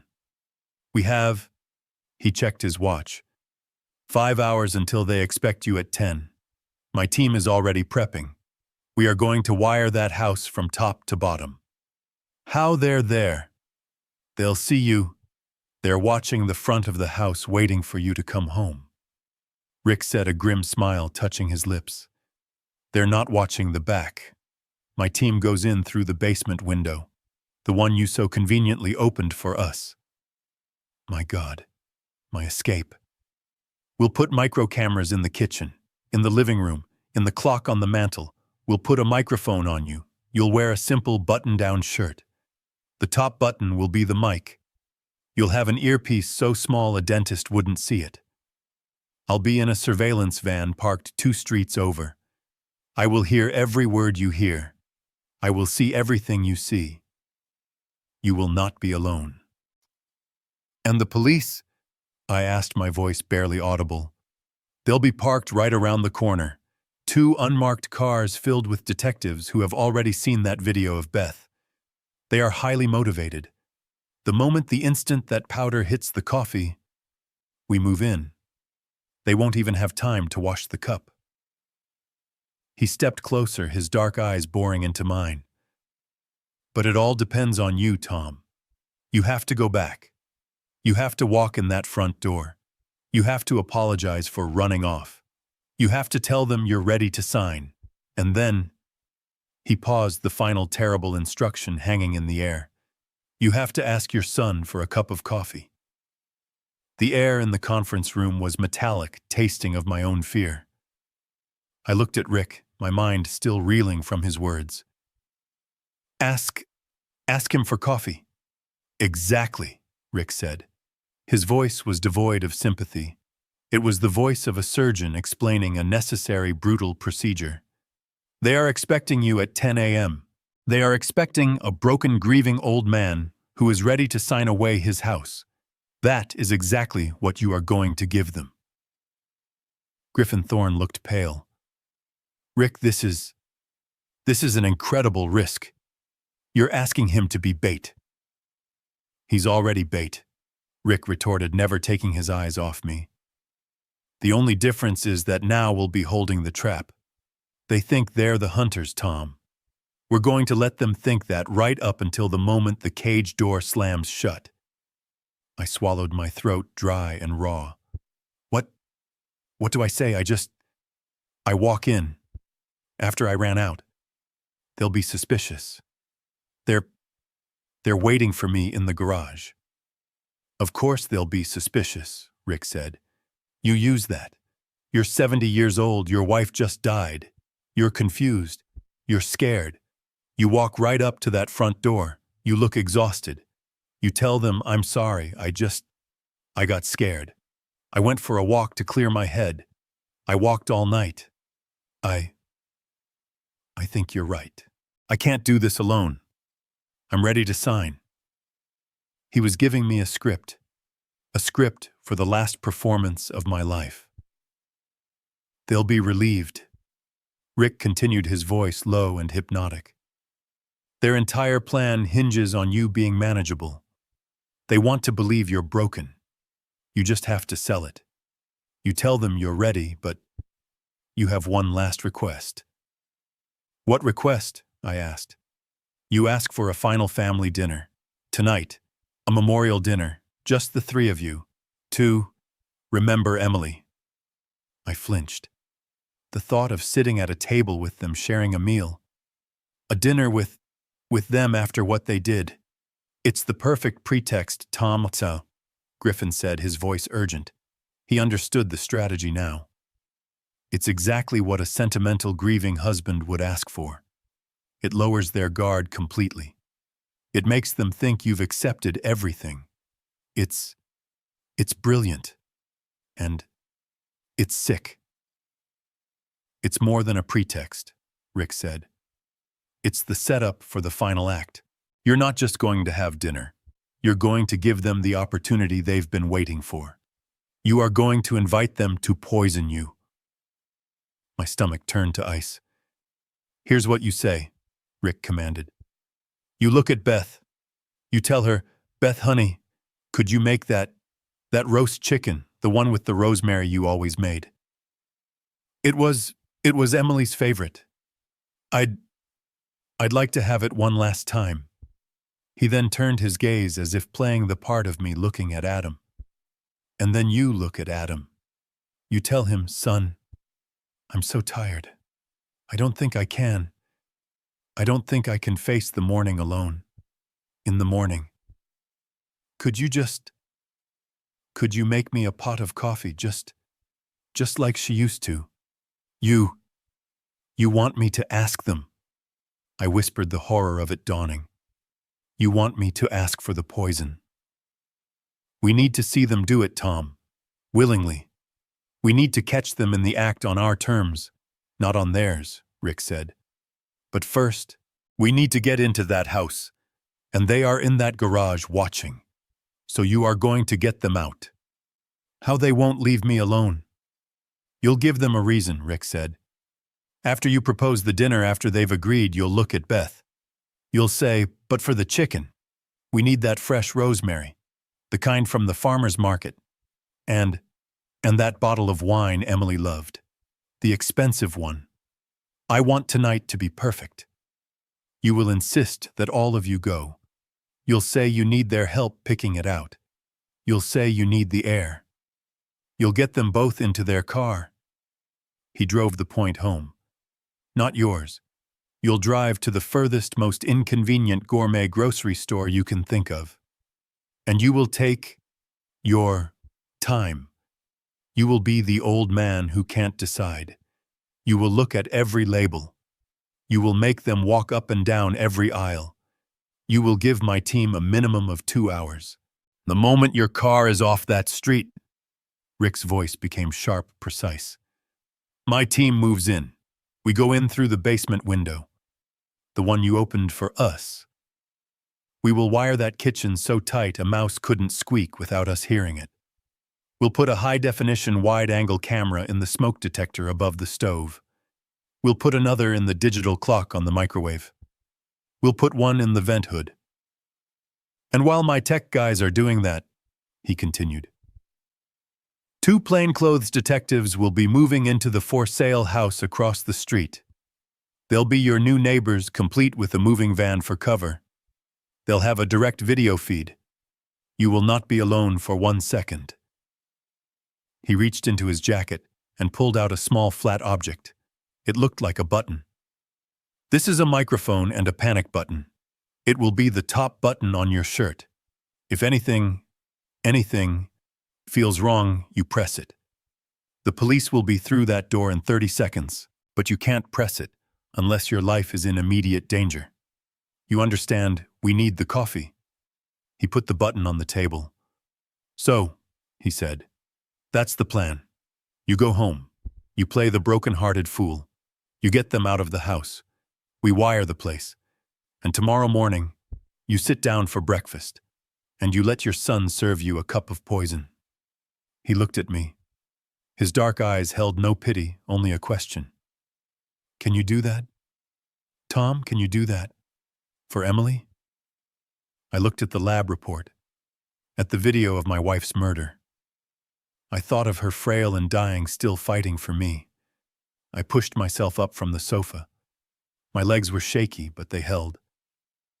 I can, I said, my voice no longer a whisper. I'll do it. Let's go catch them. Rick dropped me off 2 blocks from my house. The sun was just beginning to rise, painting the sky in pale, sickly shades of gray and pink. It was just after 6 a.m. The world was quiet. Too quiet. Every step I took on the familiar sidewalk felt alien. This was the street I had lived on for 45 years. I knew every crack, every oak tree, but now it felt like a movie set. Nothing was real. As I got closer, I saw it. My house. Emily's roses, wilted from the cold, looked like weeping mourners, and in the window above the garage I saw the curtain twitch. They were watching. They had been waiting all night. My body was rigid with terror, but I forced Rick's instructions into my head. Be broken. Be clueless. Be manageable. I was an actor now. My life and my wife's justice depended on this performance. I let my shoulders slump. I scrubbed my face with my hands, making sure my eyes were red. I let the tremor I felt in my hands become visible. I didn't have to fake the exhaustion. I was a 70-year-old man who hadn't slept in 2 days, who had just learned his children were murderers. I shuffled up the front walk, not like a man returning home, but like a defeated old man surrendering. Before I could even get my keys out, the front door opened. Adam stood there. He wasn't wearing a suit. He was in wrinkled clothes, his hair a mess. He looked like he hadn't slept either, but from anger, not grief. "Dad, where the hell have you been?" He snapped, his voice rough. The fake sympathy was gone. This was the real Adam. Beth appeared behind him, her arms crossed her face, a mask of cold fury. "We've been calling you all night. We didn't know what to think. You just ran off." This was it. The performance began. I looked at them, my eyes wide, and I let my lower lip tremble. I manufactured a dry sob. I'm sorry," I whispered, my voice cracking. I stumbled past them into the entryway, letting my coat slide off my arms onto the floor. I didn't care. I started walking, I stammered, wandering into the living room, touching the back of Emily's favorite chair. I couldn't be in the house. I walked. All night. I think I ended up at the old park. I just sat there. I let myself collapse into my recliner. I looked up at them, 2 angry silhouettes against the morning light.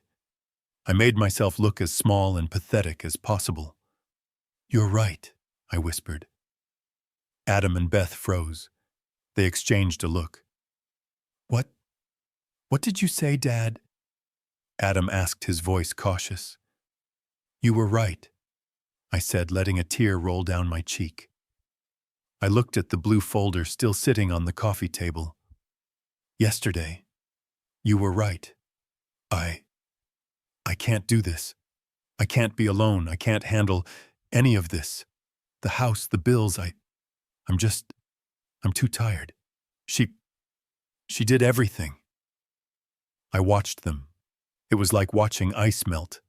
The hard, angry lines on their faces softened, replaced by something else. Not sympathy, relief. It was a visible, tangible thing. The tension left their shoulders. Beth was the first to move.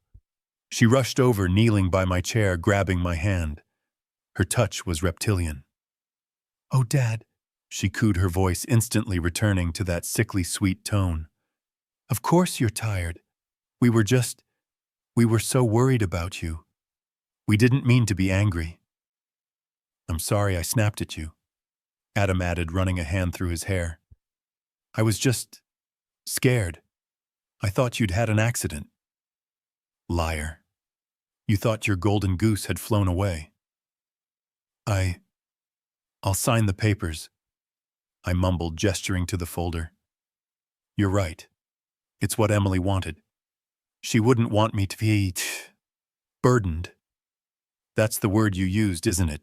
Beth, burdened." "Yes, Dad. That's right," she said, squeezing my hand. "We just want to take care of you." Their smiles were so bright, so full of victory. They thought they had won. "Good," I said, nodding slowly. "Good." I let the silence sit for a moment, letting them savor their win. And then I set the hook. "But I need a favor," I whispered. "Anything, Dad. Anything at all," Adam said, pulling up the ottoman sitting at my feet. The loyal, loving son. I want to have a dinner. Tonight." Just us. Here. One last time, I said, looking around the room. A, a final dinner. To remember your mother. Beth's smile faltered for just a second. A dinner. An inconvenience. But she recovered instantly. Oh, Tom, that's a lovely idea. And I want it to be perfect. I continued playing the sentimental fool. Beth, honey, could you make that roast chicken, the one with the rosemary and garlic? You know, it was her favorite. I'd like to have it one last time. Beth glanced at Adam. It was a lot of work, but I was the man about to sign away his future. Of course, she said. If we can find all the ingredients. And Adam, I said, turning to my son, my murderer. Son, I'm so tired. I don't think I can. I don't think I can face the morning alone. In the morning, when I sign the papers, could you make me a pot of coffee? I don't know how she did it. I don't know how she made it taste right. But you learned, didn't you? Could you make it for me just like she used to? Adam's face lit up. It was the most genuine, unguarded expression I had seen on him in months. It was a look of pure, predatory triumph. I had just of my own free will asked him for the murder weapon. Of course, Dad, he said, his voice thick with fake emotion. I'd be honored to. A look of profound relief passed between them. Their victory was so close, so tangible, they could taste it. I had just handed them the perfect sentimental excuse for their final act. Of course, Dad, Beth said, her voice dripping with that sickening false sympathy again. We'll make it a beautiful dinner. And the coffee? Adam makes it just like she did. Adam nodded, placing a reassuring hand on my shoulder. The touch felt like a spider. Don't you worry about a thing, Dad. We'll handle it all. Now came the second part of the plan. I had to get them out. I had to give Rick's team their window. I let out a long, shaky sigh. Thank you. Thank you. I want it to be perfect. For her. I looked at Beth. Honey, for the chicken. We can't use that old dry rosemary from the jar. Emily? She always hated that. She always used the fresh kind. The kind you get from that fancy grocery store. The gourmet market over in Oakwood. Beth's face tightened. Oakwood was a 40-minute drive one way. Oh, Dad. I'm sure the kind from the supermarket down the street is fine. No, I said with a flash of what they would think was just an old man's stubbornness. No, it has to be the fresh kind. From that store. And the wine. We need the wine. Adam looked at his watch. What wine, Dad? The one we had on our 40th anniversary. I said, dredging up a real memory, the taste of it now like ash in my mouth. That expensive red one. From California. I can't remember the name, but I'd know the bottle if I saw it. They have it at the gourmet market. They were getting annoyed. I could see it. This was an errand, an obstacle. We can go later, Adam said, dismissive. No, I pleaded, putting all the fake fragility I could into my voice. I'd like to go now. I need to get out of this house, please. I don't think I should drive, son. I'm too shaky. I don't want to be alone. Not right now. Please, can't we just go together? Like a family. I hated myself for saying it. Like a family. Adam and Beth exchanged a long, silent look. I could read their minds. Humor him. Humor the broken old man. One signature. One pot of coffee. And it's all over. Just humor him. Beth was the one who broke. She forced a bright, brittle smile. Of course, Dad. Of course we can. We'll go right now. Won't we, Adam? Adam sighed, the sound of a man deeply inconvenienced. Yeah, fine. Let's go. Go get your other coat, Dad. That one's dirty. I looked down at the mud on my coat from my escape. Oh, yes, you're right.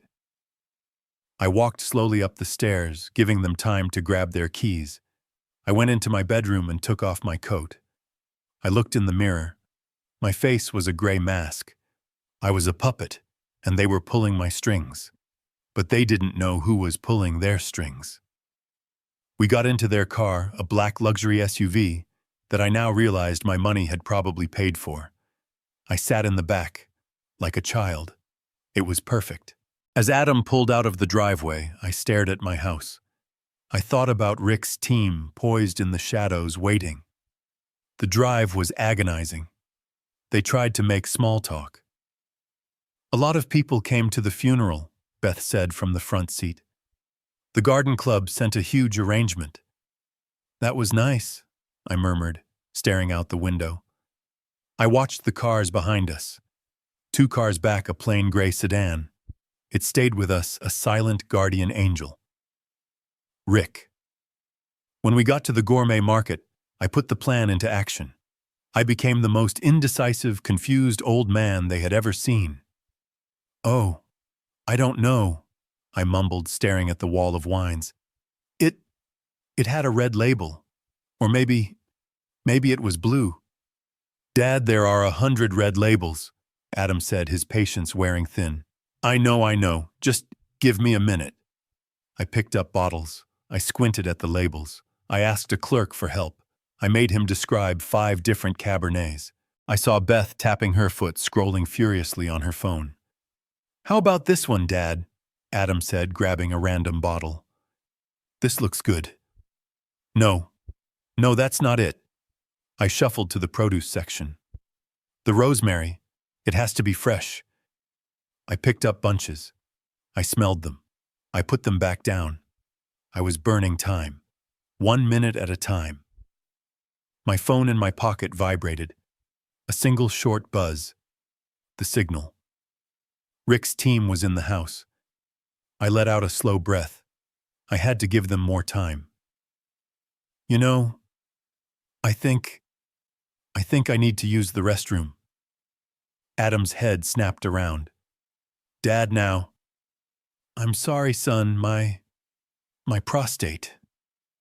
I walked deliberately slowly to the back of the store. I spent 5 minutes in the restroom. When I came out, Adam and Beth were standing by the checkout, their faces like thunder.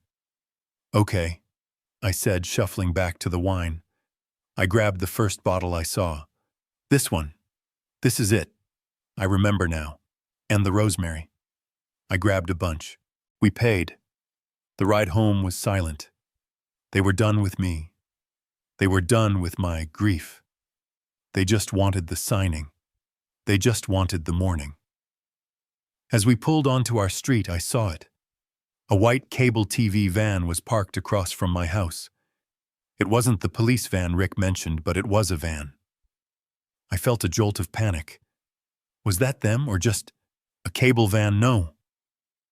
Rick said the police would be in the neighbor's house. The van was his team, the surveillance van. They were in place. We pulled into the driveway. We walked back into the house. It was exactly as we had left it. Not a cushion out of place. Not a speck of dust. But I knew. It was different. The clock on the microwave, the smoke detector in the ceiling, the vent hood. They were all watching. Thank you, children, I said, my voice trembling, and this time it was absolutely real. This means so much to me, that you would do this. Beth managed a smile. Of course, Dad. It's the least we can do. She put the groceries on the counter, her hands already reaching for the chicken. Now, let's get started on this dinner, she said, her voice full of false cheer. Tomorrow is a big day. I just nodded my heart, feeling like a trapped bird. Yes, I said. It is. I didn't sleep. Not 1 minute. I sat in that recliner all night, the house silent, knowing that Rick's team had come and gone while I was out. The house felt violated, watched. I could feel the cold, unblinking eyes of the cameras in the smoke detector in the microwave clock. Under my shirt, the small hard circle of the microphone button Rick had taped to my chest felt heavy like a medal for a battle I hadn't yet survived. I was a 70-year-old decoy in my own home. At 7 a.m. I heard them, footsteps on the stairs from the garage apartment. They were awake. They were coming. My heart began a low, painful drumming against my ribs. Be broken. Be manageable. I forced myself up, splashed cold water on my face. The man in the mirror was a ghost, pale eyes red-rimmed and wide with terror. For Emily, I whispered to the reflection. For Emily. I shuffled into the kitchen, putting on the performance of a man hollowed out by grief. They were already there. Beth was at the counter, humming, just as Emily had said. Adam was at the table, scrolling through his phone. They looked up when I entered, their faces bright and expectant. They were actors, too. Dad, Adam said, standing up, his voice full of fake concern. You're up. Did you get any sleep at all? I let my shoulders slump. I shook my head, avoiding his eyes. No, son, not really. I kept thinking about your mother. Of course you did, Beth said, gliding over, patting my shoulder. Her touch was repulsive. It's going to be hard for a while, but that's why we're here. To take care of you. To take care of me. The euphemism made me sick. This was it. The moment. I looked up, my voice trembling. I'm so tired, I whispered. I feel so cold. Adam, I would really love that cup of coffee now. Adam's face lit up. It was the same look of pure, unguarded triumph I had seen last night. He had taken the bait. Of course, Dad. Right away. You just sit there. I'll fix it just the way Mom used to. He went to the counter. He pulled down my mug, the heavy ceramic one. Beth moved to stand beside him, leaning against the counter, a casual partner in the crime. I watched them. My heart was in my throat. The cameras were watching. Rick was watching. Beth reached into the pocket of her pink silk robe, the same one from the surveillance video. She pulled out the small, dark glass vial. Don't forget Dad's vitamins, she said, her voice light and playful, loud enough for me to hear. We need him to get his strength back, to feel better after all this. Right, Adam said. He took the vial from her. I watched, my breath frozen in my chest, as my son unscrewed the black cap. He glanced over his shoulder. I quickly looked down at my hands, pretending to be lost in my own sad world. I heard it. A sound that pierced the quiet hum of the refrigerator. Tap, tap, tap. 3 precise taps of the vial against the rim of the machine's water reservoir. The white powder drifted down, invisible, dissolving instantly. He was poisoning me. Right there in the open 10 feet away. He was murdering his father, just as he had murdered his mother. He stirred the water with a long spoon before pressing the brew button. The machine gurgled to life, a sickening, familiar sound. A death rattle. Beth smiled at me. See, Dad? We'll take care of everything. The coffee finished brewing. The smell of the dark roast, the smell I used to love, now smelled like arsenic. It smelled like the grave. Adam poured the black steaming liquid into my mug. He brought it over. He set it down in front of me on the kitchen table. Here you go, Dad, he said, his voice soft. Drink up. It'll make you feel better. I stared at the cup. It was a cup of death. Steam rose from it in lazy, inviting curls. My hand was shaking. This was not an act. I was terrified. My entire body was screaming, no. Run! But Rick's voice was in my head. We need the chain of custody. We need the act. I had to spill it. I couldn't drink it, but it had to look real. I reached for the mug, my hand trembling violently. My fingers twitched as they gripped the heavy ceramic handle. I brought it up halfway to my lips, and then I let my wrist collapse. Oh, I cried out, a genuine high-pitched gasp of panic. The mug crashed onto the table, the scalding, poisonous liquid exploding everywhere. It splashed onto my lap, onto the floor. It was a huge, undeniable, table-soaking mess. "Oh God, I'm so sorry!" I yelled, jumping up, batting at the hot liquid on my pants. I don't know, at my hands. They're shaking so badly. I'm so clumsy, I've ruined it. Silence. I looked up. Adam and Beth were staring at the spilled coffee, their faces frozen. It was not concern. It was not sympathy. It was pure, unadulterated fury. All that careful measuring, all that poison, wasted, spilled on the floor. Adam's jaw was clenched so tight a muscle jumped in his cheek. Beth's eyes were slits. They were staring at the puddle on the floor like it was a pool of liquid gold. I'm so sorry, Adam. I stammered, grabbing napkins, dabbing uselessly at the mess. I ruined it. Adam took a deep, sharp breath. He was visibly trying to control his rage. It's fine, Dad. It's fine, just sit down. I'll clean it up. But I still really need that coffee. I whimpered, playing the part of the distraught child. I was shaking. I'm just so cold.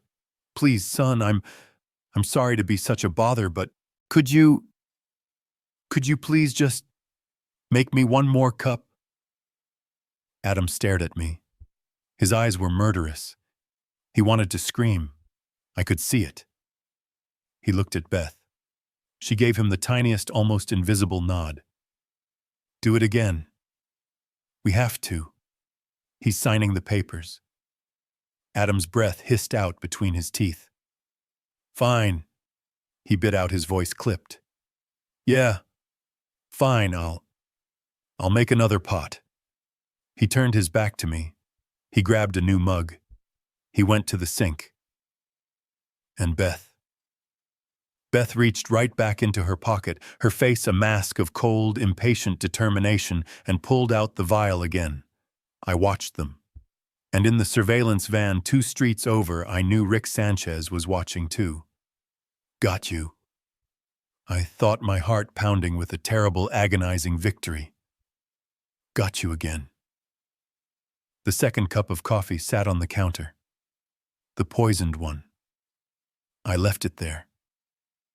I knew they were watching it, willing me to drink it. But the next step in the plan was the dinner. The hours passed in an agonizing, slow-motion crawl. The tension in the house was so thick, I felt like I was wading through wet cement. Beth was in the kitchen, and the smell of roasting chicken and Rosemary Emily's smell filled the house. It was a grotesque mockery. Adam sat in the living room pretending to read the newspaper, his eyes constantly flicking from me to the kitchen and back to the untouched cup of coffee on the counter. "Aren't you going to drink your coffee, Dad?" he asked, his voice casual but laced with a sharp, nervous edge. "In a minute, son," I mumbled, pretending to be half asleep in my recliner. Just resting my eyes. The smell of the chicken, it's wonderful, Beth. "Thank you, Tom," she called from the kitchen, her voice brittle and fake. "It's almost ready. I hope it's just like she used to make." You'd know, I thought. You probably watched her make it 100 times while you were planning her death. Finally, she called us to the table. The dining room table. The one I had built myself from a single piece of black walnut 40 years ago. She had used Emily's best china. The silver. The lace tablecloth. It was a perfect performance of a loving family dinner. I sat at the head of the table. They sat on either side. We looked like a normal family. The food was food. I moved it around my plate. I couldn't swallow. My throat was clamped shut. To fill the silence, I did what Rick had told me to do. I talked. I started my voice hoarse. I remember the day Adam was born. Your mother, she was so strong. She held him up and she said, "He has your hands, Tom. He's going to build things." Adam froze his fork halfway to his mouth. He looked at me, his eyes dark. And I continued pushing on. I remember our 40th anniversary. When we drank that wine, she laughed so hard she cried. She said she wished we had another 40 years. Dad, Adam said, his voice sharp. Don't do this to yourself. He's right, Tom, Beth said, her smile tight. There's no point dwelling on the past. We have to, look forward. We have to handle the future. There it was. The impatience. The dinner was over. The performance was done. You're right, I said, letting my shoulders slump in defeat. You're right. It's just hard. Let's just get it over with. The relief on their faces was disgusting. It was instant. I'll get the papers, Beth said, springing up from the table, her plate still half full.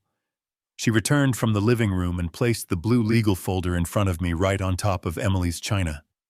She clicked a pen and handed it to me. It's all set, Dad, Adam said, standing up, moving to stand behind me, looking over my shoulder.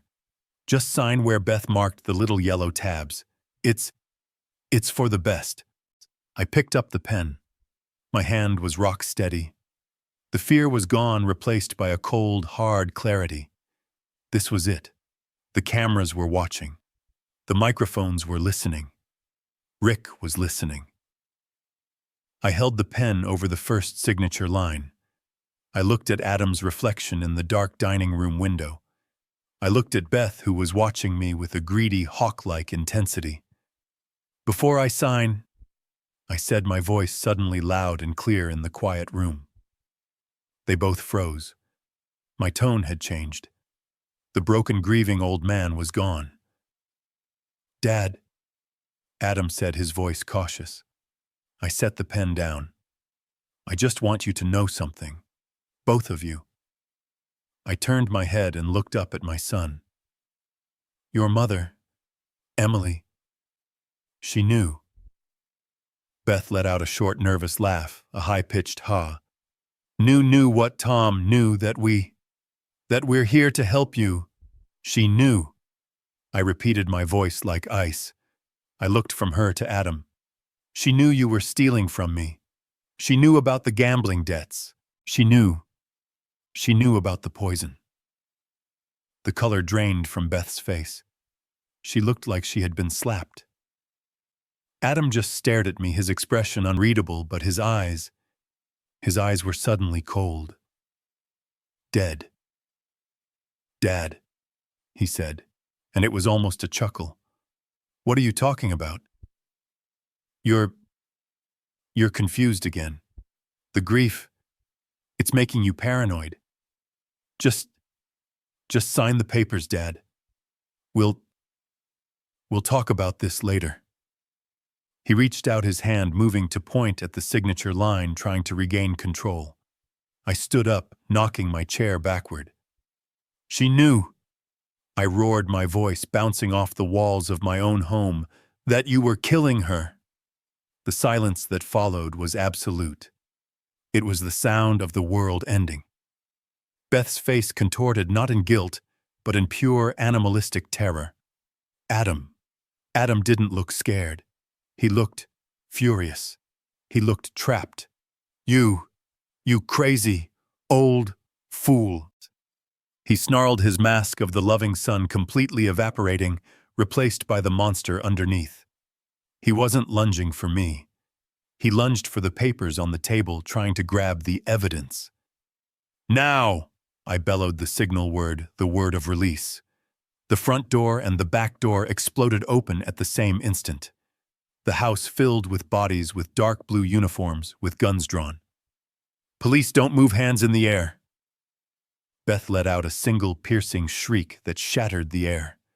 She stumbled backward, tripping over the dining room rug and crashing into the china cabinet, sending Emily's precious plates smashing to the floor. Adam spun around, his eyes wide, looking for an escape. He tried to bolt for the back door, but two massive detectives tackled him, slamming him against the wall, right under a painting of Emily's roses. Adam Harrison, Beth Harrison. A detective I'd never seen before shouted, his voice booming through my house. You are under arrest for the murder of Emily Harrison and the conspiracy to murder Thomas Harrison. No. Beth was sobbing on the floor, a hysterical, incoherent mess. It was him, he made me. It was his idea. He said he'd... Adam was silent, his face pressed against the drywall, his hands being yanked violently behind his back. Rick Sanchez walked calmly through the chaos. He wasn't in uniform. He just looked satisfied. He ignored the screaming, ignored Adam, and walked straight into the kitchen. He returned a moment later. He was holding a clear, sealed evidence bag. Inside it was the second coffee mug, the full one, the one Adam had just poured, the poison. He held it up high so I could see it. We have it all, Tom, he said, his voice grim but loud enough for everyone to hear. We have the video, we have the lab reports, and now we have this. He looked at Adam, who was twisted in the grip of the officers, his face a mask of disbelief and pure venomous hatred. Hatred for me. You should have known, Rick said to him, his voice flat. You never underestimate a clueless old man. The world dissolved into a chaos of shouting, crashing, and flashing blue and red lights. My house, my quiet, safe, familiar house, was suddenly filled with strangers in uniforms. They were barking into radios, bagging evidence, photographing everything. They were putting yellow crime scene tape across my front door. Beth was still on the floor, her shrieks turning into gulping, hysterical sobs as a female officer cuffed her hands behind her back. It wasn't me. It was him. He told me he said he'd kill me if I didn't. He made me ask him, ask Adam. Adam said nothing. He was silent, his face pressed against the drywall I had painted myself. The only sound he made was a low, animalistic grunt as the officers yanked him to his feet. He turned his head as they led him past me. And the look in his eyes, it wasn't guilt. It wasn't remorse. It was pure, black, bottomless hatred. It was the look of a predator whose prey had just impossibly fought back. He wasn't sorry. He was just angry that I hadn't died. I felt a hand on my elbow. I flinched, but it was Griffin Thorne. His face was pale, but his eyes were firm. It's over, Tom, he said, his voice low but clear over the noise.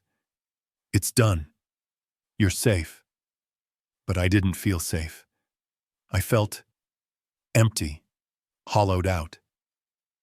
I had just sent my only son to prison for murdering my wife. Sir, a detective said, approaching me, we can't let you stay here. The house is an active crime scene. We have to seal it. Seal it? I looked around, dazed. My coat was still in the living room. Emily's picture was on the mantel. I have nowhere to go. Yes, you do, Thorne said, his hand gripping my arm tighter. You're with me." He steered me out of the house past the flashing lights, past the neighbors who were starting to peek out their windows, their faces pale with shock. He led me to his car, a sleek black Mercedes that purred to life. I got in. I didn't look back. I couldn't. I watched in the side mirror as my home, the physical manifestation of my entire 45-year marriage, disappeared behind a wall of yellow tape. We drove in silence. I didn't know where we were going. I didn't care. I just stared at the passing streetlights. Thorne took me to a hotel downtown. Not a hotel, a palace. All glass and polished marble with men in uniforms opening the doors. He checked me in using his own credit card. He rode the elevator up with me to a suite on the 32nd floor. It was bigger than my house. "You'll be safe here," he said, handing me the key card. "No one knows you're here. Rick has already spoken to the police. No press, no one. Just rest, Tom, if you can." I walked into the room. It was cold, impersonal, a bed that had never been slept in. I sat on the edge of it. The silence was as deafening as the chaos had been. It was over, and I was completely, utterly alone. The next few days were a blur. I don't remember sleeping. I don't remember eating. Griffin sent up food. I think I pushed it around a plate. Rick Sanchez came by once in his leather jacket, looking completely out of place in the luxury suite. He told me the forensics had come back. The second cup of coffee. The one I almost drank. It was loaded with enough arsenic to kill a horse. The first cup, the one I'd spilled, was just as bad. They were both lethal. They had wanted me dead. That morning. Then 3 days later, Griffin called. "Tom, I'm in the lobby. I'm bringing someone up. It's time." He arrived with a woman. She was in her 50s, sharp with dark hair pulled back in a severe bun, and intelligent, focused eyes behind stylish glasses. She wore a perfectly tailored navy blue suit. She radiated a kind of calm, ruthless competence. "Tom Harrison," Griffin said, "this is Ms. Nina Ramirez. She's the best trial lawyer I know. She's your new lawyer, and she's going to handle everything from here on out." Ms. Ramirez shook my hand. Her grip was firm. "Mr. Harrison," she said, her voice clear and precise. "Please sit down. What I have to say is complicated." I sat.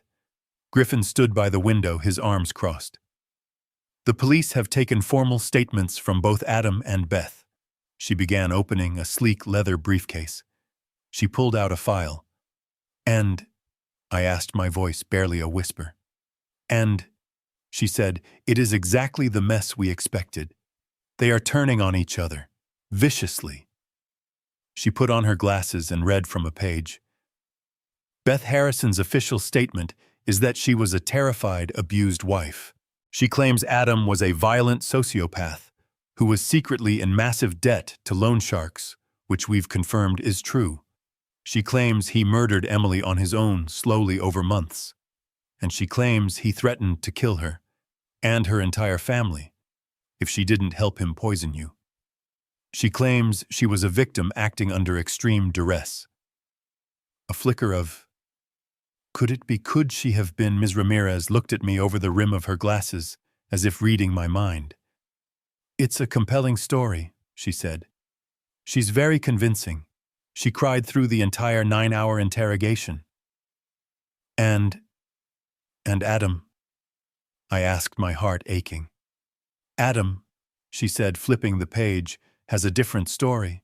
Adam claims Beth was the mastermind." I stared at her. "What?" "His statement is that Beth was the one obsessed with money, that she was the one who was desperate to sell the house and move up in the world. He claims she found the arsenic and warfarin online, that she researched how to administer it in slow doses. He claims she was the one who poisoned Emily, and that she blackmailed him into helping her poison you. He claims he only played along because she threatened to go to the police and frame him for Emily's murder, which is exactly what she is now doing. A new wave of sickness washed over me. It wasn't just murder. It was a snake eating its own tail. A pit of vipers. So which one is it? I asked. Who is lying? Ms. Ramirez took off her glasses. She looked at me, and her expression a mix of pity and professional resolve. Tom, she said, I think you know the answer to that. They're both lying, I whispered. They're both lying, she confirmed. They were in it together, from the start. They are a team, but now the team has broken, and they will say anything to save themselves, including destroying each other. This is going to be the ugliest trial you have ever seen. She paused, then took another document from her briefcase. But Tom, she said, her voice dropping, that's not why I'm here. Their infighting is predictable. The reason I'm here, the reason this is so much more complicated, is because of this. She slid the blue folder across the table. The folder from my house. The one they had tried to make me sign. We analyzed the documents, Tom. The police analyzed them. She looked at me, her eyes full of a new, different kind of horror. It's not a power of attorney. It's not about selling the house. Then, what is it, Tom? She said, her voice soft but clear. It's a confession. It's a fake suicide note. And it's in your name. I looked at the blue folder. It was the same one. The same one Beth had placed on my dining room table, the one Adam had stood over me demanding I sign. I don't understand, I said. It was a power of attorney. Beth said, they said it was to sell the house. Ms. Ramirez shook her head, her expression a mix of pity and cold anger. That's what they told you, Tom. That's what they wanted you to believe in case you glanced at it. They were counting on you being too grief-stricken to actually read it. She opened the folder and took out a stapled set of papers. She handed me a photocopy, keeping the original now in an evidence bag. Read it, she said. I took the pages. My hands were steady now, replaced by a strange cold numbness. The document was titled, My Final Confession and Testament. My blood went cold. I started to read. The words were simple typed, but the language was... It was flowery. It was Beth's voice. I could hear her writing it. To whom it may concern. I read on my eyes, scanning the lines, my brain struggling to process the grotesque lie. I cannot live with the guilt any longer. For months, I have carried a terrible secret. I discovered that my beloved wife, Emily Harrison, was not the woman I thought she was. She had been embezzling. Embezzling. The word tore out of me, a hoarse, incredulous laugh. Emily. Emily was the most honest person I have ever known. Griffin Thorne said so himself. This is insane. Keep reading, Tom. Ms. Ramirez said, her voice quiet. Embezzling hundreds of thousands of dollars from her employer, Mr. Thorne. When I confronted her, she laughed at me. She said she was tired of living a simple life. I snapped. I couldn't let her destroy our family's name. I looked up at Ramirez, speechless. It goes on, she said. I forced my eyes back to the page. I gave her an overdose of her medication. I just wanted her to stop. I didn't mean to, but she died. I killed my Emily, and now the guilt is too much to bear. I cannot live with what I have done. I have been taking the same medication myself, a little bit every day in my coffee. The cup, the coffee, the second pot. It wasn't just to get my signature. It was the final act. And now I am ready for it to be over. I am taking the rest of it. I am going to be with my wife. I, Thomas Harrison, being of sound mind, do hereby confess to the murder of my wife, Emily Harrison. And with my final act, I bequeath my entire estate, including my home, my workshop, and all my savings, to my only son, Adam Harrison. He is innocent. He knew nothing of this. Please, forgive me. I dropped the papers. They fluttered to the carpet of the luxury hotel suite. They... I couldn't form the words. Yes, Ms. Ramirez said, her voice hard as diamonds. It's a full confession to her murder and a suicide note all in one. It neatly explains her death by poisoning and your death by poisoning. And it leaves your son, the innocent son, with absolutely everything. The house, the insurance money, everything. The pieces didn't just fall into place. They slammed together with the force of an explosion. The plan wasn't just to get me to sign away the house. This was never about the house. This was the real plan. They murdered Emily. They started poisoning me to make me look sick, old, and depressed. They wait for her funeral when I'm at my lowest, most broken point. They hand me these papers counting on me being too devastated to read them. I sign my name confessing to their crime. And then, the coffee. The second pot of coffee that Adam made. The one Rick's team now had in an evidence bag. That was the final dose. The lethal one. They would have discovered my body. They would have called the police heartbroken. Our father, he was so upset. He just wasn't himself. We found this note. Oh my God. It was perfect. It was diabolical. They weren't just going to kill me. They were going to erase me. They were going to make me the monster. They were going to murder my wife, murder me, and then have the whole world pity them for having a killer as a father. I stood up. The room was spinning. I walked to the vast window and looked down at the city 32 floors below. They hadn't just underestimated me. They had seen me as a prop, a final messy detail to be cleaned up. Tom, Griffin Thorne said, his voice a low growl from behind me. He had been silent this whole time, letting me absorb it. That woman, that lawyer, she just confirmed the motive. I turned around, confused. What motive? Adam is in debt for $2 million, Thorne said. Emily found out. He wasn't just stealing from you. He had tried to embezzle from me. Emily caught him. She blocked his access. She threatened to expose him. So he killed her. I whispered, the full, ugly truth finally settling. He killed her to silence her, Thorne said. And he was killing you to pay his debts, her life insurance, your savings, the sale of the house. It all went to the innocent, grieving son. This note, he pointed to the papers on the floor, was their masterpiece. A cold, pure rage filled the void that grief had left. It was a carpenter's rage. It was a builder's rage. They hadn't just tried to kill me. They had tried to destroy my name. They had tried to destroy her name. Ms. Ramirez, I said, my voice shaking, but not with fear, with fury. I want them to pay. I want them to pay for what they did to her. I want them to pay for what they tried to do to me. I want justice. Nina Ramirez stood up. She picked up the papers and slid them back into the evidence bag. Tom, she said, a small, grim smile on her face. With this note and that second pot of coffee, we're not going to get justice. She looked at Griffin Thorne, then back at me. We're going to get a slaughter.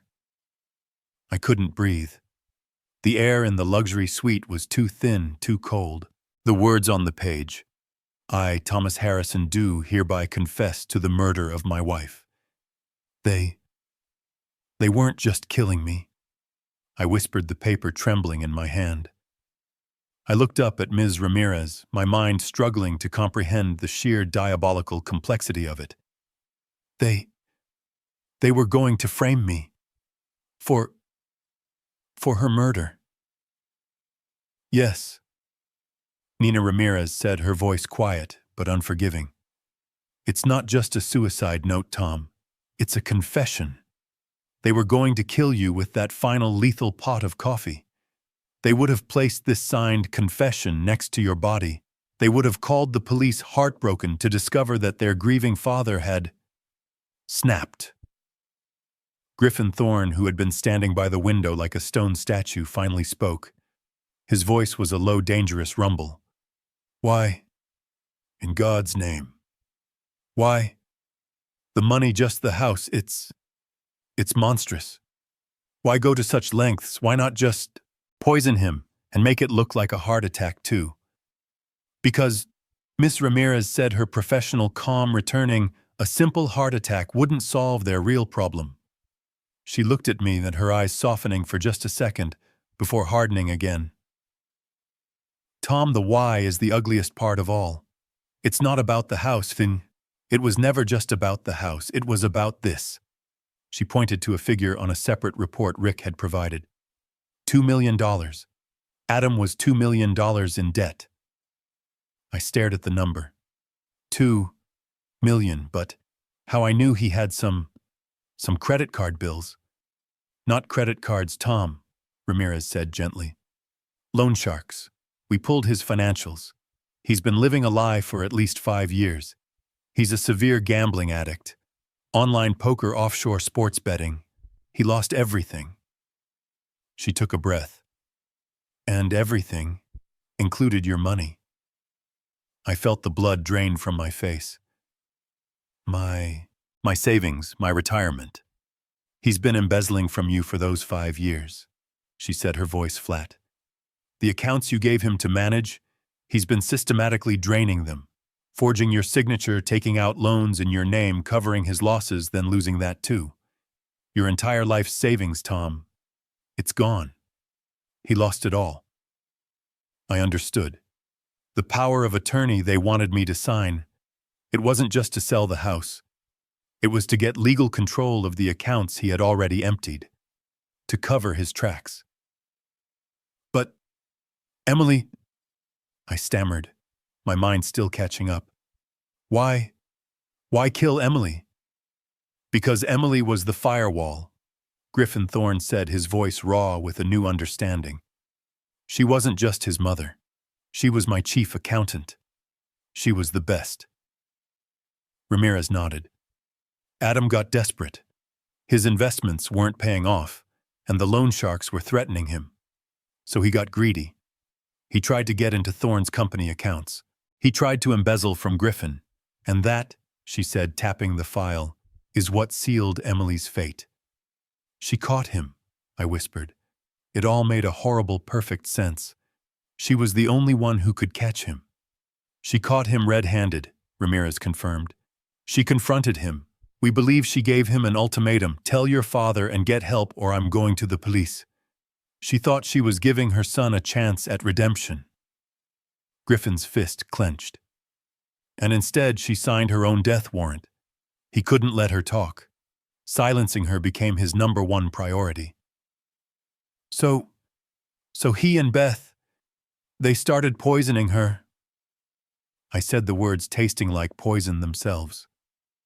Yes, slowly, patiently, Ramirez said. But that only solved one problem. It silenced Emily. It didn't solve the $2 million debt. In fact, it made it worse. Now he had a murder to cover up and he was still broke. She leaned forward, her eyes locking onto mine, explaining the final twisted logic of the plan. He needed money, Tom, fast, and he needed a lot of it. Where was the money? Emily's life insurance. A very generous policy from Mr. Thorne, which named you as the sole beneficiary. And your estate, the house, the workshop, and the savings he had already stolen and needed to replace. I saw it. A dark, horrifying puzzle. But if I'm the beneficiary, and he's in debt, he'd have to kill me too. Exactly, Ramirez said. But he couldn't just kill you both. 2 natural heart attacks, one right after the other. After the chief accountant discovered embezzlement, it would trigger a massive investigation. He'd be the prime suspect. No, he needed a story. A neat, tidy story that explained everything. She pointed to the suicide note on the floor. And that is his story. It's the only plan that works. Emily, the criminal, is silenced. You, the grieving, murderous husband, are silenced, and you take the blame for her death. And Adam, the poor, innocent, heartbroken son, inherits everything. The house, the insurance policy, and the suicide note perfectly explains away the $2 million in missing funds, as your gambling debt's not his. It was the perfect final betrayal. I just sat there hollowed out. My son. He hadn't just seen me as a father. He had seen me as a problem to be solved, a loose end to be tied up, a payout. The 6 months that followed were a different kind of hell. The luxury hotel suite Griffin Thorne had provided became a gilded cage. I was a ghost in a rich man's room waiting.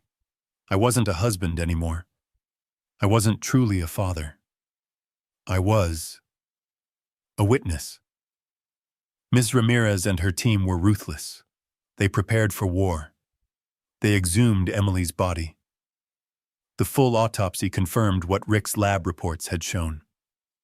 It was undeniable. Chronic systematic arsenic and warfarin poisoning. The media exploded. The suburban poisoners. The son who murdered his mother. They camped outside the hotel, outside my sealed-off house. I became a recluse. I just sat by the window watching a city I didn't belong to, waiting for the day I would have to face him. That day came. The courtroom was a circus. Every seat was packed with the morbidly curious, with reporters scribbling furiously. I saw them as I walked in, flanked by a U.S. Marshal, Adam and Beth. They sat at the defense table, separated by their legal teams. 6 months in jail had changed them. Beth was thin, pale, her expensive hair now stringy and dark at the roots. She stared at her lap, trembling. Adam was gaunt, his eyes sunken, but he wasn't trembling. He was rigid. He watched me walk past, and his eyes, they were still cold, still full of that terrifying reptilian anger. The prosecution calls Thomas Harrison to the stand. My footsteps echoed in the silent room. I walked past my son. I could smell the stale sweat of the holding cell on him. I sat in the witness box. I took the oath. Nina Ramirez stood. Mr. Harrison, please in your own words tell the jury what happened on the morning of March 5th, the day after your wife's funeral. I told them. My voice was steady. It was cold. It didn't feel like my own. I told them about waking up. I told them about asking for the coffee. I told them about spilling the first cup. I told them about begging my son, begging him, to make me another. Then it was Adam's lawyer's turn. A slick, expensive man.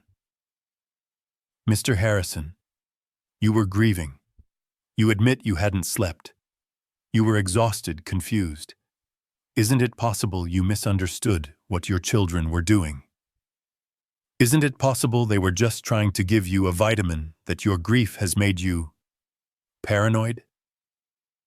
I turned very slowly and looked at my son. I locked eyes with Adam. He stared back defiant. I turned back to the jury. 12 strangers. A middle-aged mother. A young man who looked like a construction worker.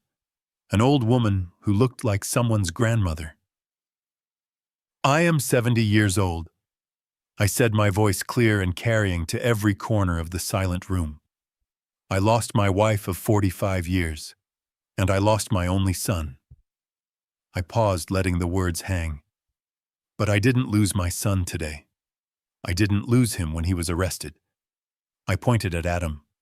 I lost him the moment he decided that $2 million in gambling debts was worth more than his mother's life. I lost him the moment he looked at his grieving father and didn't see a man to comfort, but a payout to be collected. The prosecutor stood up. Your Honor, the prosecution would now like to play Exhibit 47, the video recovered from the kitchen surveillance system. The lights in the courtroom dimmed. A massive screen flickered to life. And there it was. My kitchen. My home. The entire courtroom watched in absolute horrified silence. They saw Beth in her pink robe hand Adam the dark glass vial. They heard her light, cruel voice captured by the button on my shirt. "Don't forget Dad's vitamins. We need him to get his strength back." They watched my son, my Adam, tap the white powder into the coffee machine. Tap, tap, tap. A woman in the jury box let out a strangled gasp and put her hand over her mouth. They watched me spill the first cup. They heard my frantic fake apologies. They heard me, the confused old man, beg my son to make me another. And then they watched Adam, his face tight with impatience, do it again. The video ended. The lights came up. The silence was absolute, broken only by a single sound. A wail. It wasn't a sob. It was a raw animal shriek of pure terror. It was Beth. She lunged forward, clawing at the table, her eyes rolling back in her head. "It was him!" she screamed, pointing at Adam. "It was all him! He made me! He told me! He told me he'd kill me too! He said it was just vitamins. I didn't know. She collapsed, babbling hysterically, confessing everything, admitting to the arsenic, the warfare and everything, trying to save herself. It took the jury 45 minutes. We stood for the verdict. On the charge of murder in the first degree of Emily Harrison, how do you find guilty? Beth slumped, her wails cut off as if her strings had been cut. On the charge of conspiracy to commit murder in the first degree of Thomas Harrison, how do you find guilty? Adam just stood there. He didn't move. He didn't blink. He just stared straight ahead. The sentencing was 2 weeks later. It was a formality. The judge looked down at them, his face a mask of pure disgust. Adam Harrison, Beth Harrison, for the cold, calculated, and monstrous murder of your mother and mother-in-law, and for the diabolical conspiracy to murder your father and frame him for your crimes. This court sentences you both to 2 consecutive terms of life in prison, without the possibility of parole. Life. Beth fainted, slumping to the floor. Adam. Adam just nodded. As they cuffed him, he turned. He looked at me one last time. His eyes were empty. The hatred was gone. There was nothing. Nothing left at all. I stood up. I walked out of the courtroom, past the crush of cameras, past the reporters shouting my name. Griffin Thorne was waiting on the steps, the same place he'd been waiting for me, just 6 months ago, a lifetime ago. He didn't say anything. He just put a hand on my shoulder. It was over. Thomas's tragic story shows how bottomless greed can turn the people you love most into monsters. Blinded by a $2 million debt, Adam and Beth ruthlessly murdered Emily and meticulously plotted to murder their own father. They saw him as a clueless old man, easy to manipulate, but they fatally underestimated the wife and mother who used her dying breaths to save her husband. The lesson is clear. The truth always has a way of coming out. The most vicious betrayals are almost always hidden behind the sweetest smiles and what feels like absolute trust. Do you believe greed can truly drive people to such horrific crimes? Was Adam and Beth's fake suicide note confession the ultimate act of betrayal? Let me know what you think in the comments below. And don't forget to like and subscribe.